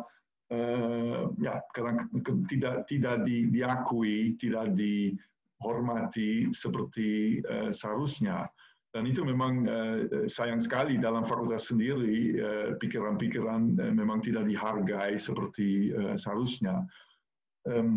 Yang saya coba untuk menunjukkan adalah bahwa dengan artikel ini, dan saya sangat mendorong semuanya untuk membaca artikel itu, bahwa artikel seperti ini kadang-kadang ada beberapa hal yang dibicarakan di dalamnya dan cara tulisannya yang pada umumnya sangat jernih dan cermat dan bagus. Kadang-kadang ada hal yang sebetulnya menurut saya kira barangkali lebih baik kalau ditulis dengan lebih hati-hati lagi untuk mengatasi masalah-masalah dan tuduhan bahwa ini orang sosiolog yang tidak boleh bicara hukum. Tapi saya sangat menghargai karya-karya Pak Tanjo, dan harapan saya itu akan diperhatikan terus oleh generasi yang akan datang juga. Terima kasih.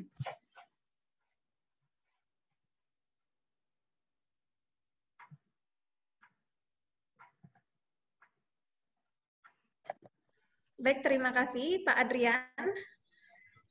Kami beri kesempatan kepada Bapak, Ibu yang ingin bertanya atau menanggapi terkait dengan apa yang telah disampaikan oleh narasumber kita pada sore hari ini. Tadi sudah ada Pak Suwandi dari FH BINUS. Monggo kami persilahkan. Halo, selamat sore. Ya, saya ingin bertanya ke Ibu Mirna dan juga Bapak Herlambang. Tadi dalam presentasi Ibu dan Bapak sempat menyebutkan bahwa Pak Tandio melihat hukum itu sebagai norma dan juga nomos. Yang ingin saya tanyakan adalah apakah semua yang berasal dari perilaku dalam masyarakat tersebut dapat disebut sebagai nomos, dapat menjadi nomos? Ataukah ada suatu filter yang berguna untuk menyaring perilaku tersebut untuk menjadi nomos, Pak? Dan siapa yang akan menjadi penyeleksi tersebut, Pak dan Ibu? Terima kasih. Ya, terima kasih Pak Suwandi, Mas Suwandi. Selanjutnya ini ada Pak Franciscus Severius Nurdin. Silakan Pak. Baik, selamat sore Ibu Moderator yang saya hormati, Pak Widodo, Pak Herlambang, Mr. Adrian, dan Ibu Safitri. Menarik dari tiga orang ini tadi sudah menurut saya sudah sangat memang layak untuk digarisbawahi, tetapi saya menganggap bahwa anggaplah komentar saya ini sebentar sebagai pemantik diskusi lanjutan. Nah, dari tesis yang memang itu adalah elaborasi dari yang disampaikan oleh Prof. Sutandio, menurut saya apakah memang ketika saya katakan bahwa kalau kita berbicara tentang ilmu hukum dan ilmu sosial, apakah itu layak disebut sebagai koeksistensi, yang artinya adalah berbeda tapi tidak bisa dipisahkan. Kemudian yang kedua adalah buat saya tidak melihat adanya garis demarkasi ekstrim antara ilmu hukum dan ilmu sosial atau sosial legal itu. Karena menurut saya di benang merahnya itu ada di epistemologinya. Jadi mohon komentar dari Pak Widodo, kemudian Pak Herlambang, Mr. Adrian, dan Ibu Ningsih. Selamat sore, terima kasih Ibu Moderator. Ya, terima kasih Pak. Tadi Ibu Mirna. Halo, Assalamualaikum. Ibu Mirna, sorry, maaf.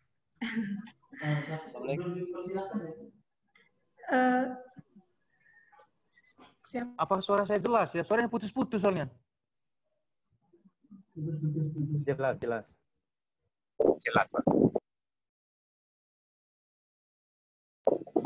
Jelas. Ya, selanjutnya saya akan membacakan satu pertanyaan dulu yang telah dituliskan oleh para peserta melalui kolom chat. Ini pertanyaannya, mungkin ini pertanyaannya adalah dalam buku yang berjudul Hukum yang Lahir dari Bumi Kultural Rakyat, Pak Sidarta menganggap atau beranggapan bahwa pemikiran Pak Tandio ini merupakan socio-historical jurisprudence, yaitu gabungan antara kok hilang? Oh, bentar.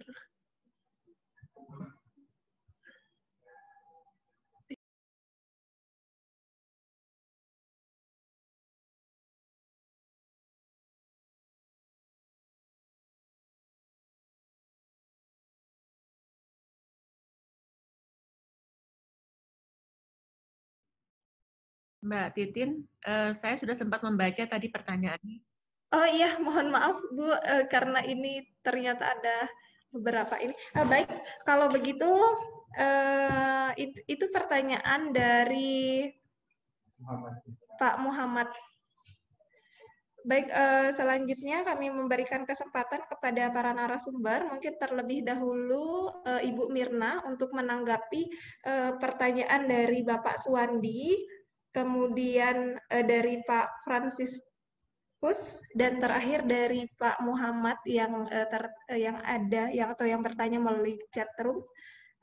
Silahkan Ibu Mirna.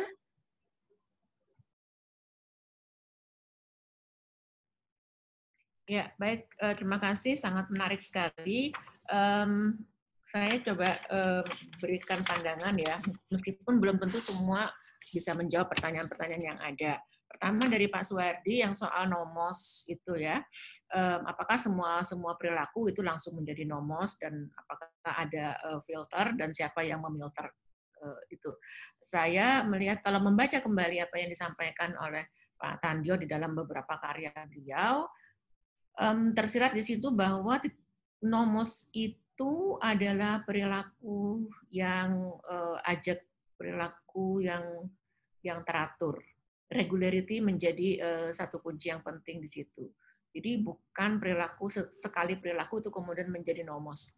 Dan saya kira ini tidak lepas dari apa ya? Tadi Adrian katakan keterikatan beliau dengan pandangan struktural fungsionalis yang ada di dalam sosiologi. Ya, nah, siapa yang memfilternya ya pasti masyarakat itu sendiri, struktur yang eligible di dalam masyarakat itu, gitu ya. Kemudian yang kedua, Pak Franciscus Nurdin, ilmu hukum dan ilmu sosial coexistence. Itulah yang disampaikan oleh Pak Tandio kan, ketika mengatakan bahwa keduanya harus saling menyapa, beliau mengatakan juga di bagian yang lain keduanya saling membutuhkan sebenarnya gitu loh. Ya karena itu kalau bahasanya Pak Nurdin adalah coexistence ya dalam konteks ini ya iya seperti itu. Lalu dari siapa lagi tadi Pak? Saya lupa namanya yang menanyakan soal socio-historical jurisprudence. Seingat saya itu bukan dari Pak Sidarta, tapi itu dari penulis yang lain, Pak Yamin, ya, karena melihat bukan perdebatan sebenarnya, diskusi yang berkaitan dengan hukum adat dalam sebuah seminar hukum adat, di mana Pak Tandio menanggapi paparan dari Profesor Joyodiguno. Pertanyaannya adalah, apakah di dalam sebuah peristiwa hukum socio-historical jurisprudence ini bisa digunakan? Saya kira sih sebenarnya gini ya, peristiwa hukum itu bisa dilihat dari kacamata apapun juga. Jadi kacamata aliran apapun juga itu bisa dilihat. Jadi tidak pernah ada satu resep khusus, resep baku bahwa kalau peristiwa hukum ini maka dilihatnya dengan pandangan ini. Gitu ya. Jadi akan sangat bergantung pada kondisi yang ada dan juga akan sangat bergantung dari tujuan kita sebenarnya untuk apa. Ya, jadi saya tidak bisa mengatakan apakah itu bisa digunakan untuk menjawab atau menganalisis peristiwa-peristiwa hukum yang ada sekarang, karena itu terlalu general. Ya. Lalu kemudian sama juga, mazhab apa yang paling penting punya pengaruh di dalam pembentukan hukum nasional? Bergantung. Hukum nasional kita kan banyak. Kalau kita buat pembidangan saja antara perdata, pidana, gitu kan, tata negara masing-masing juga punya varian-variannya. Jadi tidak bisa kemudian dilihat mana yang paling tepat. Karena saya kira kan kita di sini juga agak susah ya membuat preskripsi yang sifatnya umum. Sebagai sebuah pisau untuk menjelaskan, saya kira bisa, dan itu akan bergantung dari seberapa spesifik kita menentukan bidang hukum yang akan kita amati. Nah, di luar itu, sebenarnya saya kira tadi beberapa pertanyaan dan pernyataan yang disampaikan Adrian, itu menarik bagi kita untuk mendiskusikan lebih dalam lagi. Yang pertama, tadi Adrian berkali-kali mengatakan positivisme. Kita kan selalu gampang mengatakan positivisme adalah biang kerok dari semua persoalan-persoalan yang ada. Persoalan represif lah, dan lain-lain. Pertanyaannya, apa betul seperti itu? Gitu kan? Nah, terus kemudian positivisme itu, apakah antara positivisme yang difahami di dalam filsafat hukum dengan positivisme yang ada di dalam ilmu sosial, khususnya yang ada di dalam sosiologi, yang itu sangat kental mempengaruhi pemikiran Pak Tandio, itu adalah dua hal yang sebangun atau tidak. Dan kemudian yang lain-lain lagi, upaya memasukkan elemen lain, elemen demokrasi dan jurisprudensi. Saya bisa memahami apa yang disampaikan Adrian itu, karena saya juga di awal-awal ketika saya di Leiden dan bertemu Adrian, itu pergolakan itu juga muncul. Saya kan sebelum ke Leiden kan sangat dipengaruhi oleh pemikiran Pak Tandio juga, gitu, bahwa deskriptif, gitu ya, seperti itu. Jadi melihat kepada konteks sosial, dan itu saya juga punya di training antropologi juga. Suatu ketika bertemu Adrian mengatakan, jadi Mirna, apa rekomendasimu? Saya nggak bisa jawab, dan saya waktu itu ingat, saya mengatakan saya nggak bisa kasih rekomendasi. Adrian hanya tertawa waktu itu dan melihat agak aneh ya, gitu loh. Belajar hukum tapi tidak bisa memberikan rekomendasi. Nah, apa yang tadi disampaikan, kalau kita melihat semua fenomena-fenomena deskriptif itu sedemikian kaya, sedemikian dalam, sedemikian rumitnya, dan di sisi lain kita melihat bahwa bangunan dari sistem hukum itu memberikan juga opportunity, apakah tidak ada upaya untuk mendekatkan itu? Bagaimana demokrasi misalnya bisa menjadi instrumen untuk bisa menjadikan hukum positif itu bisa mengakomodir keragaman yang ada di dalam hukum-hukum rakyat. Tapi pertanyaannya kemudian jadi lebih jauh lagi, demokrasi yang seperti apa? Apakah demokrasi yang sekarang kita jalani ini, yang menghasilkan kepala daerah seperti itu, yang menghasilkan anggota DPRD seperti itu, bisa membawa keragaman-keragaman yang ada di dalam wajah hukum nasional ataupun hukum negara? Saya kira ini pertanyaan besar yang mungkin tidak akan bisa selesai di dalam diskusi ini, dan menjadi tugas AFI untuk memfasilitasi kita untuk bertemu di dalam diskusi selanjutnya. Demikian kira-kira dari saya. Baik, terima kasih Ibu Mirna. Selanjutnya kami persilahkan kepada Pak Herlambang untuk menanggapi atau menjawab pertanyaan dari 3 penanya kita. Kami persilahkan. Iya, menambahkan ya dari apa yang disampaikan Mbak Mirna. Jadi ketika ada pertanyaan, apakah semua perilaku dalam pemaknaannya Pak Tandio itu sebagai nomos? Nah, mungkin lebih selektif atau lebih melihatnya lebih pada kasus-kasus tertentu, karena apa yang dilakukan oleh Pak Tandio itu menjelaskan bahwa hukum dan bekerjanya hukum itu ada situasi yang harus dijelaskan dengan realitas konteksnya. Misalnya begini, karena basis ngomong nomos dalam kacamata Pak Tandio itu pola perilaku masyarakat dan juga hasil interaksi subjektif yang ada di tengah masyarakat. Kalau kita misalnya kita ketahui misalnya di dekat kampus saya di UNER itu ada perempatan namanya Kertajaya. Di perempatan itu kita tahu bahwa namanya perempatan ada traffic light merah kuning hijau. Nah, merah kuning hijau jelas kalau menurut Undang-Undang Lalu Lintas fungsinya merah berhenti, hijau berjalan, tapi kuning itu disebutlah sebagai hati-hati karena antara hijau dan merah. Gitu ya. Nah, faktanya ya ini menurut Pak Tandio ya itu kan hukumnya ya aturannya. Tapi faktanya Pak Tandio mengamati kalau jam 10 malam merah kuning hijau itu sepertinya dilanggar, dan yang melanggar tidak hanya satu gitu ya. Dalam tanda kutip saya mau bilang. Pertama, ternyata kalau merah, tapi kalau dilihat pertama tidak ada polisinya, kedua di kanan kiri tidak ada mobil, tidak ada tanda-tanda ini, maka dia akan nyebrang dan baik-baik saja. Ketika dia menyeberang dan kemudian dia menganggap itu hal yang wajar karena memang sepi dan bisa melintasinya. Nah, kalau itu peristiwanya sekali, mungkin itu kita dari kacamata orang hukum itu jelas melanggar ya.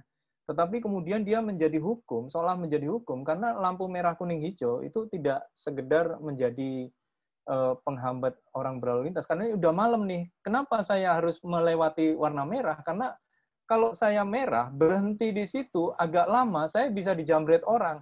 Itu penjelasannya orang orang yang melanggar. Jadi hal yang begitu, itu dijelasin sama Pak Tandio. Dengan menarik sekali bahwa saya mengambil keputusan merah jalan terus. Pertama tentu saya melihat kanan kirinya. Kedua saya melihat ada polisi atau enggak. Kalau ada polisi tentu saya akan patuh. Kenapa? Karena ada negara hadir di situ. Tapi kalau negara nggak hadir, kemudian kanan kiri sepi, yang ada nanti malah saya yang kejamret. Itu peristiwa yang dijelaskan.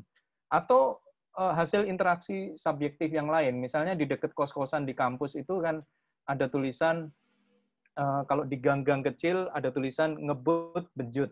Ya. Pertanyaannya, ngebut benjut tulisan begitu itu hukum atau bukan? Bagi Pak Tandio, sejauh itu tidak ada, memang itu tidak ada otoritas dilahirkan dari produk representasi politik negara. Tetapi kenapa warga itu patuh terhadap ketika masuk gang itu tidak ngebut. Pas banget ngebutnya di depan rumah. Jadi ngebut itu asumsinya, kalau ngebut benjut itu asumsinya janganlah Anda itu naik kendaraan bermotor kecepatan tinggi di gang kecil. Nah, orang mengakui itu tidak tertulis, tapi orang tahu sama tahu, baik warga kampungnya maupun yang pendatangnya. Itu yang menurut saya istimewa cara berpikirnya Pak Tandio melihat realitas. Nah, sehingga ketika ditanya perilaku sebagai nomos yang dimaknakan Pak Tandio itu seperti itu. Dia menjadi punya keberlakuan. Makanya dalam tulisan-tulisannya, kenapa beliau lebih setuju sampai pada titik petani harus reclaiming. Kenapa dukungan Pak Tandio pada warga petani reclaiming? Kalau orang hukum pasti nggak setuju, karena itu melanggar hukum, harusnya lewat pengadilan, harusnya menggugat, dan seterusnya. Tapi bagi Pak Tandio itu cara yang paling mungkin dalam konteks berhukumnya rakyat. Gitu. Itu menurut beliau.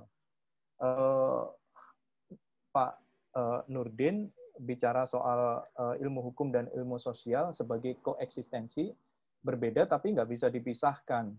Dan rasanya tidak ada garis demarkasi. Nah ini antara ilmu hukum dan ilmu sosial itu juga bergantung, menurut hemat saya, Pak Tandio berulang kali menjelaskan, ini kan tergantung cara pandang Anda melihat siapa, melihat hukum itu atas pijakan apa.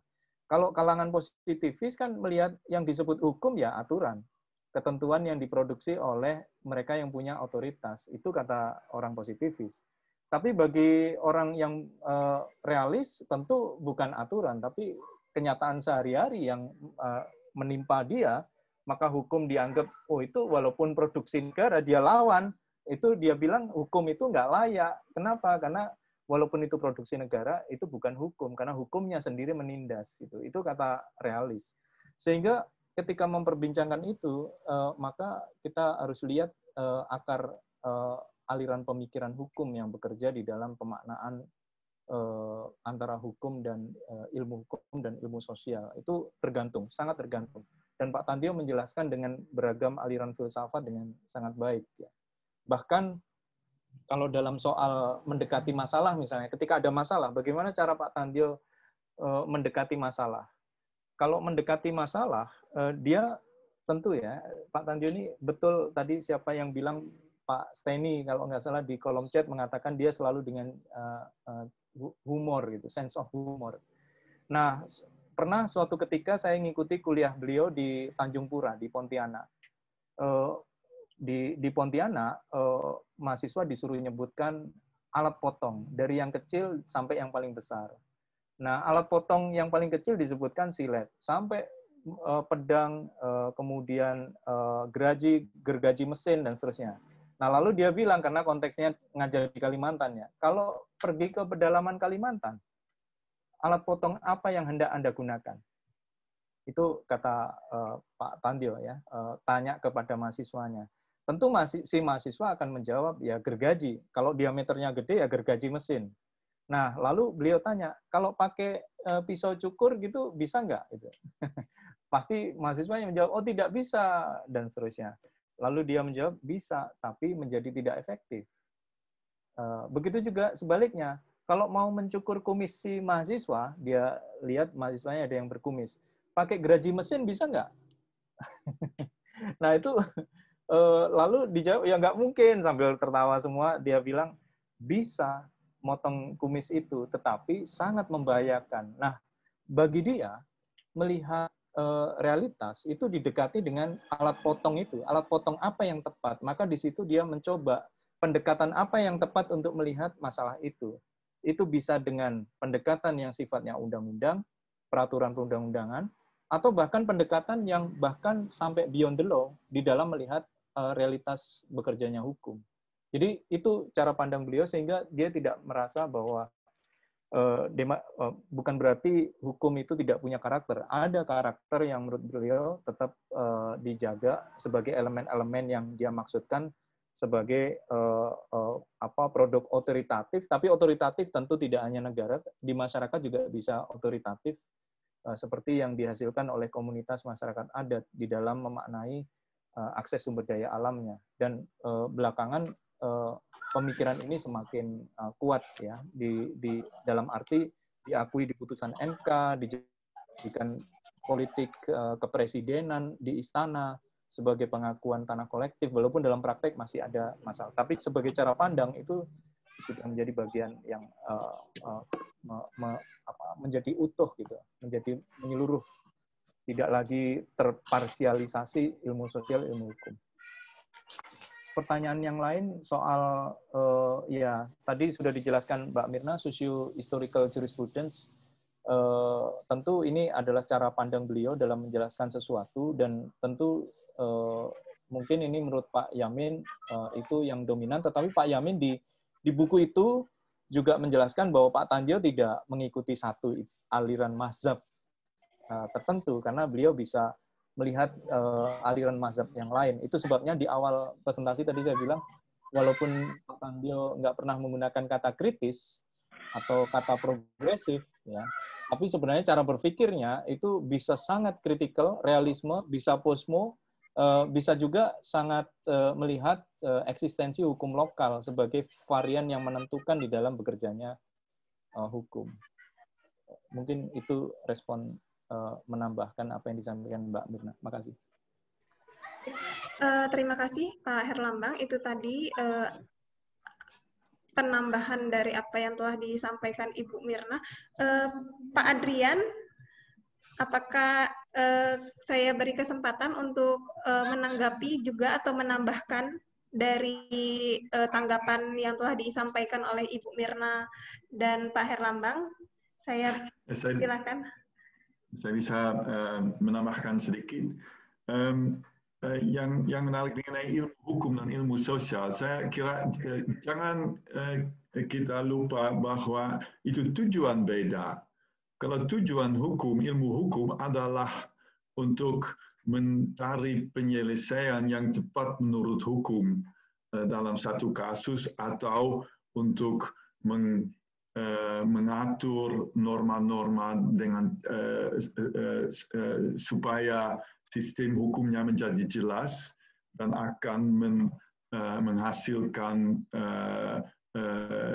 solusi hukum yang adil, yang pasti, dan yang juga bermanfaat secara publik. Jadi itu memang beda sekali dengan ilmu sosial yang ingin mengerti, ingin menjelaskan kenapa sesuatu hal terjadi. Dan saya kira itu memang jangan kita lupa bahwa ada perbedaan seperti itu.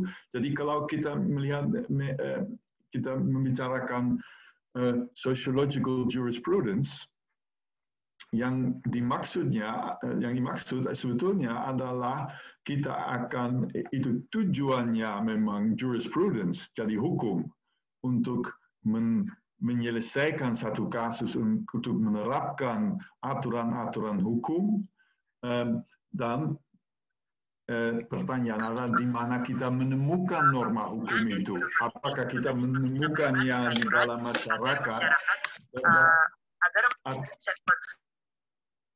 atau apakah kita memang menemukan di peraturan perundang-undangan saja.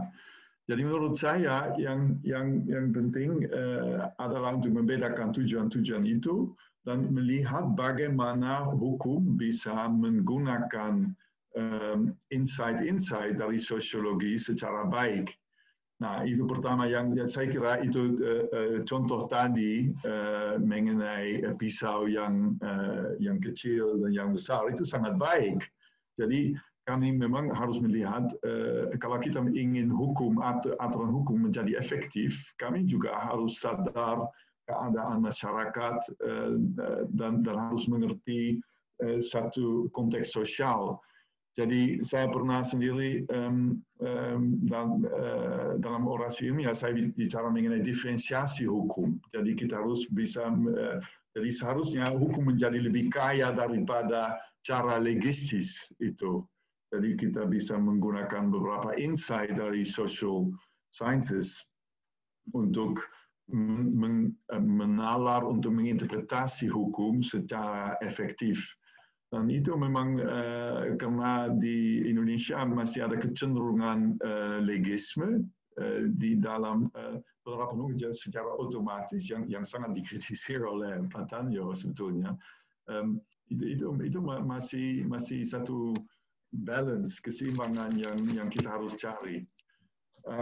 Jadi mudah-mudahan itu membantu. Jadi dan saya mau Mbak Mirna, menarik sekali. Saya lupa kita percakapan seperti itu. Tapi ternyata bahwa yang saya masih, ide saya belum berkembang sesudah itu.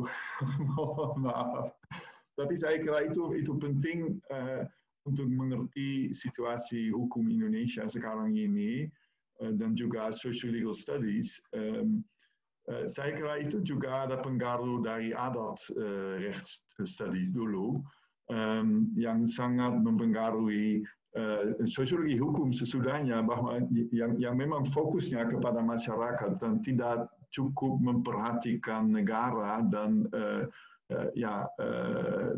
cara membuat undang-undang. Jadi saya kira itu penting sekali, dan puji syukur sekarang sudah ada banyak studi, termasuk studi Mirna sendiri dan Herlambang, yang menjelaskan bagaimana kita bisa menggunakan metode yang efektif untuk menjelaskan juga mekanisme negara itu dan menghubungkan mekanisme itu dengan situasi di masyarakat.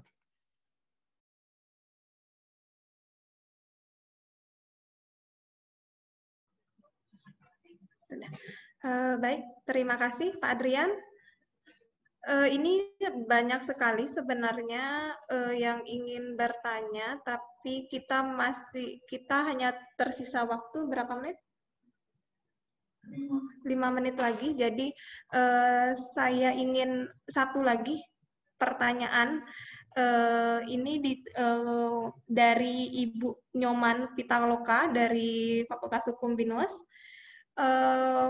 Beliau menanyakan bagaimana apakah dalam penegakan hukum kita masih dapat dikatakan sebagai penganut aliran positivisme hukum.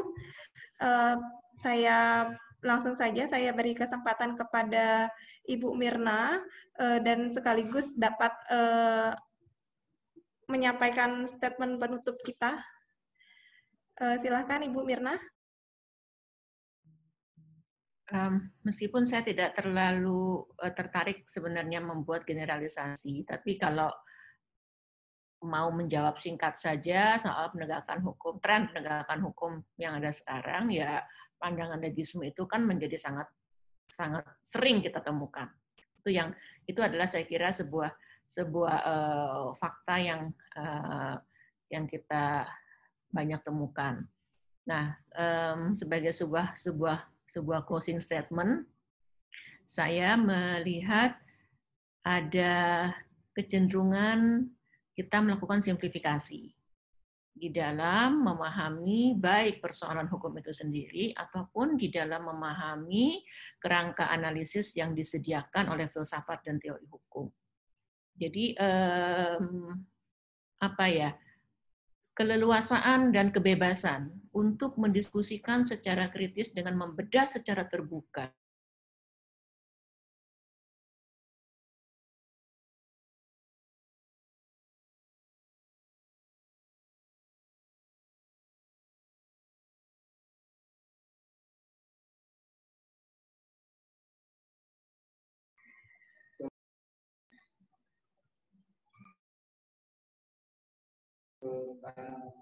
Baik, selanjutnya kami beri kesempatan kepada Pak Herlambang. Oh, belum.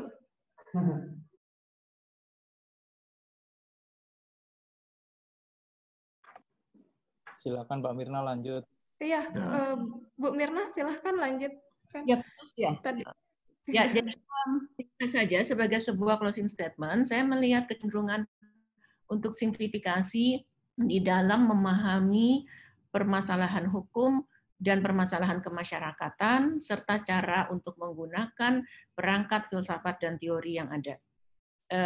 Itu terjadi di banyak komunitas, dan saya menganggap saatnya bagi kita untuk meluangkan waktu lebih banyak untuk mendiskusikan secara lebih detail persoalan-persoalan yang ada itu, dan juga secara lebih tajam menguliti beberapa aliran-aliran tersebut dan juga teori-teori yang digunakan.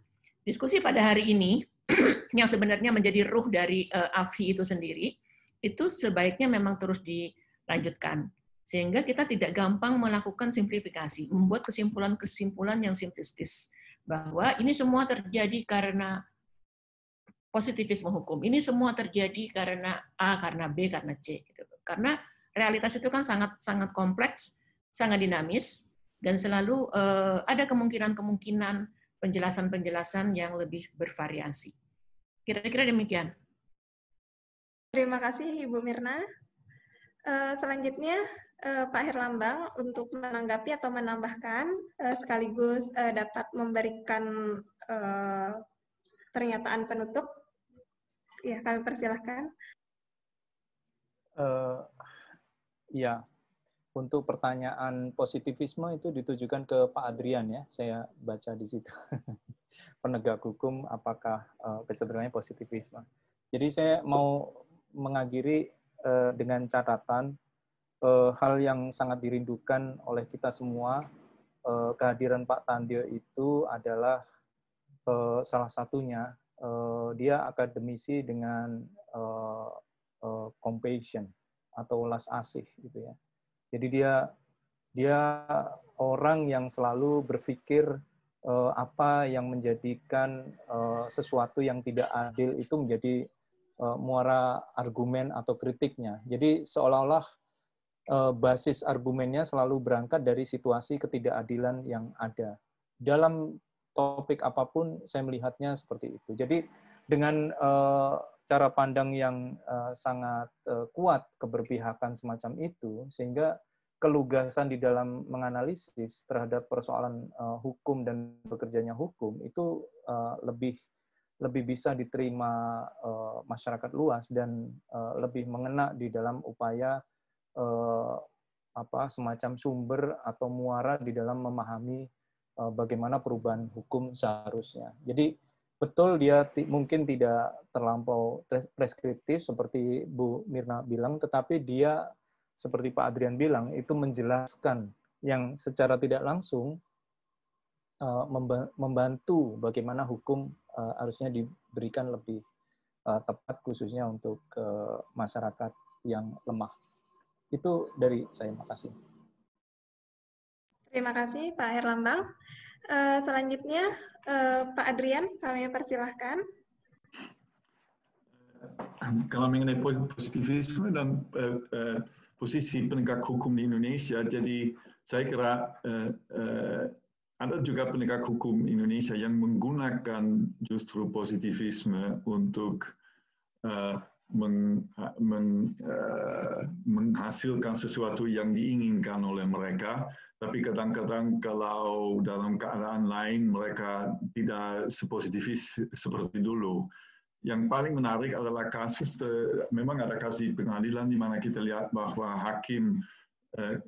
kelihatannya hakim ingin mencapaikan hasil yang berbeda, tapi walaupun begitu merasa dipaksa oleh hukum dan oleh perspektif positivistis dia atau legistis lebih cocok, untuk mengambil putusan tertentu. Menurut saya itu memang karena kekurangan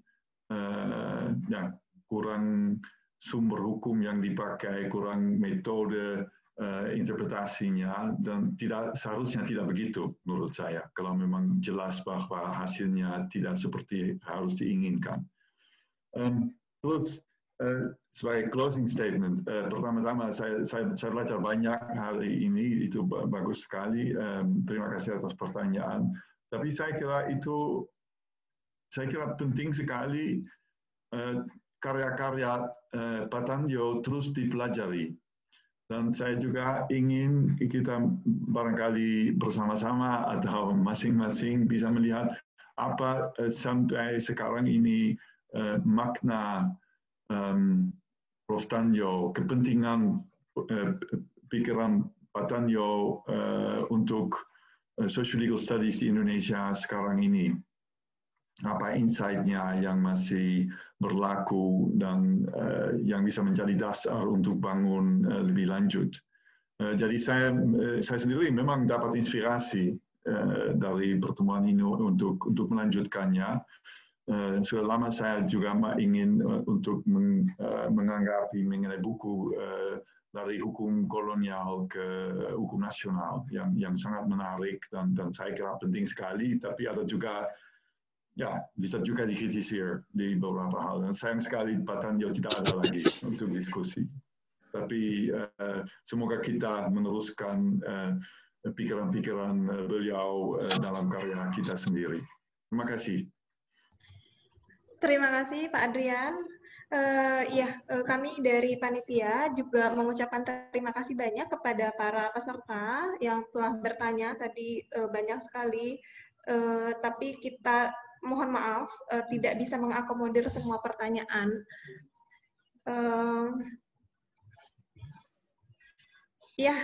Tadi ada partisipan dari Tadulako, Palu, Sumba, Buntuni, Ternate, Manado, Papua. Kami ucapkan juga terima kasih atas partisipasi pada sore hari ini.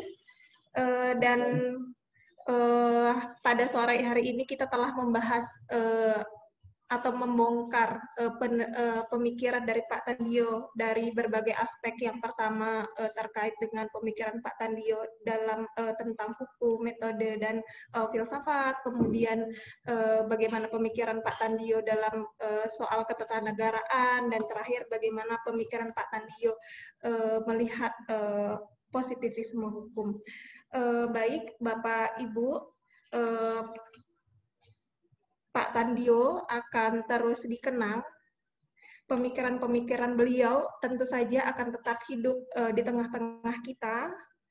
Mengenang Pak Tandio dengan melanjutkan tradisi intelektual, dan kemudian tentu saja kita dapat meneladani sikap beliau sebagai ilmuwan yang sederhana, terbuka, dan egaliter. Sebagai penutup, saya ingin menyampaikan salah satu statement beliau yang cukup mendalam. Beliau bilang, bagiku pendidikan itu educating the heart, tapi di negeriku pendidikan itu educating the brain. Hasilnya a flock of new barbarian yang cakap, cerdas, berpengetahuan tinggi, cuman siap bekerja dan dipekerjakan sebagai ahli bayaran. Profesor Sutandio Widjo Subroto, 1932 sampai dengan 2013. Saya Titi Norfatlah. Sekali lagi kami mohon maaf atas kesalahan-kesalahan yang sengaja maupun tidak sengaja. Dengan ini saya tutup. Wabillahi taufiq wal hidayah. Wassalamualaikum warahmatullahi wabarakatuh dan selamat siang. Waalaikumsalam.